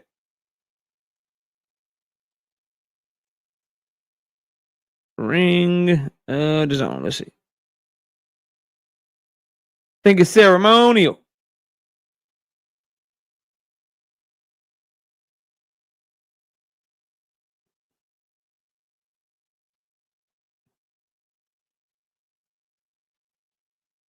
Let me ask. I'm gonna ask my source and then I'll get back to you. I'll put it on my is the weigh-in tomorrow real or ceremonial? I'm guessing ceremonial because they already look like they cutting, like they like might be 8 to 10 hours away from cutting. Because remember, that press conference was at 12 p.m. 12 p.m. today. And it's 7:29 a.m. in the morning in Saudi Arabia. So it's already 7:29 a.m. on Friday morning in Saudi Arabia. So they was having that press conference. It was like late at night. So they probably already getting ready to go make weight the next morning and then do the ceremony. And then my source, yeah, it's ceremonial. I just got word. It's a ceremonial weigh-in tomorrow. So that's not the real thing. Shout out to Fort Greene Pharaoh Punch Out with the 5-piece. No biscuit in the super chat. He say Dev's gonna fight a smart fight. No need to be reckless, but I agree with you, KO. 100%. 100%. Look, appreciate everybody coming by. We'll be live tomorrow. I will do the same thing. I will not watch the weigh-in until I watch it with y'all live. So if y'all want to participate and watch it for the first time with your boy KO, don't watch the weigh-in on the zone tomorrow. Come watch the weigh-in with your boy. Come watch the weigh-in with your boy and let's have a good time. Appreciate everybody watching. Smash a like on y'all way out. Subscribe to the channel if you're new here. And I'll see y'all tomorrow. Everybody have a great night. See y'all soon. Peace.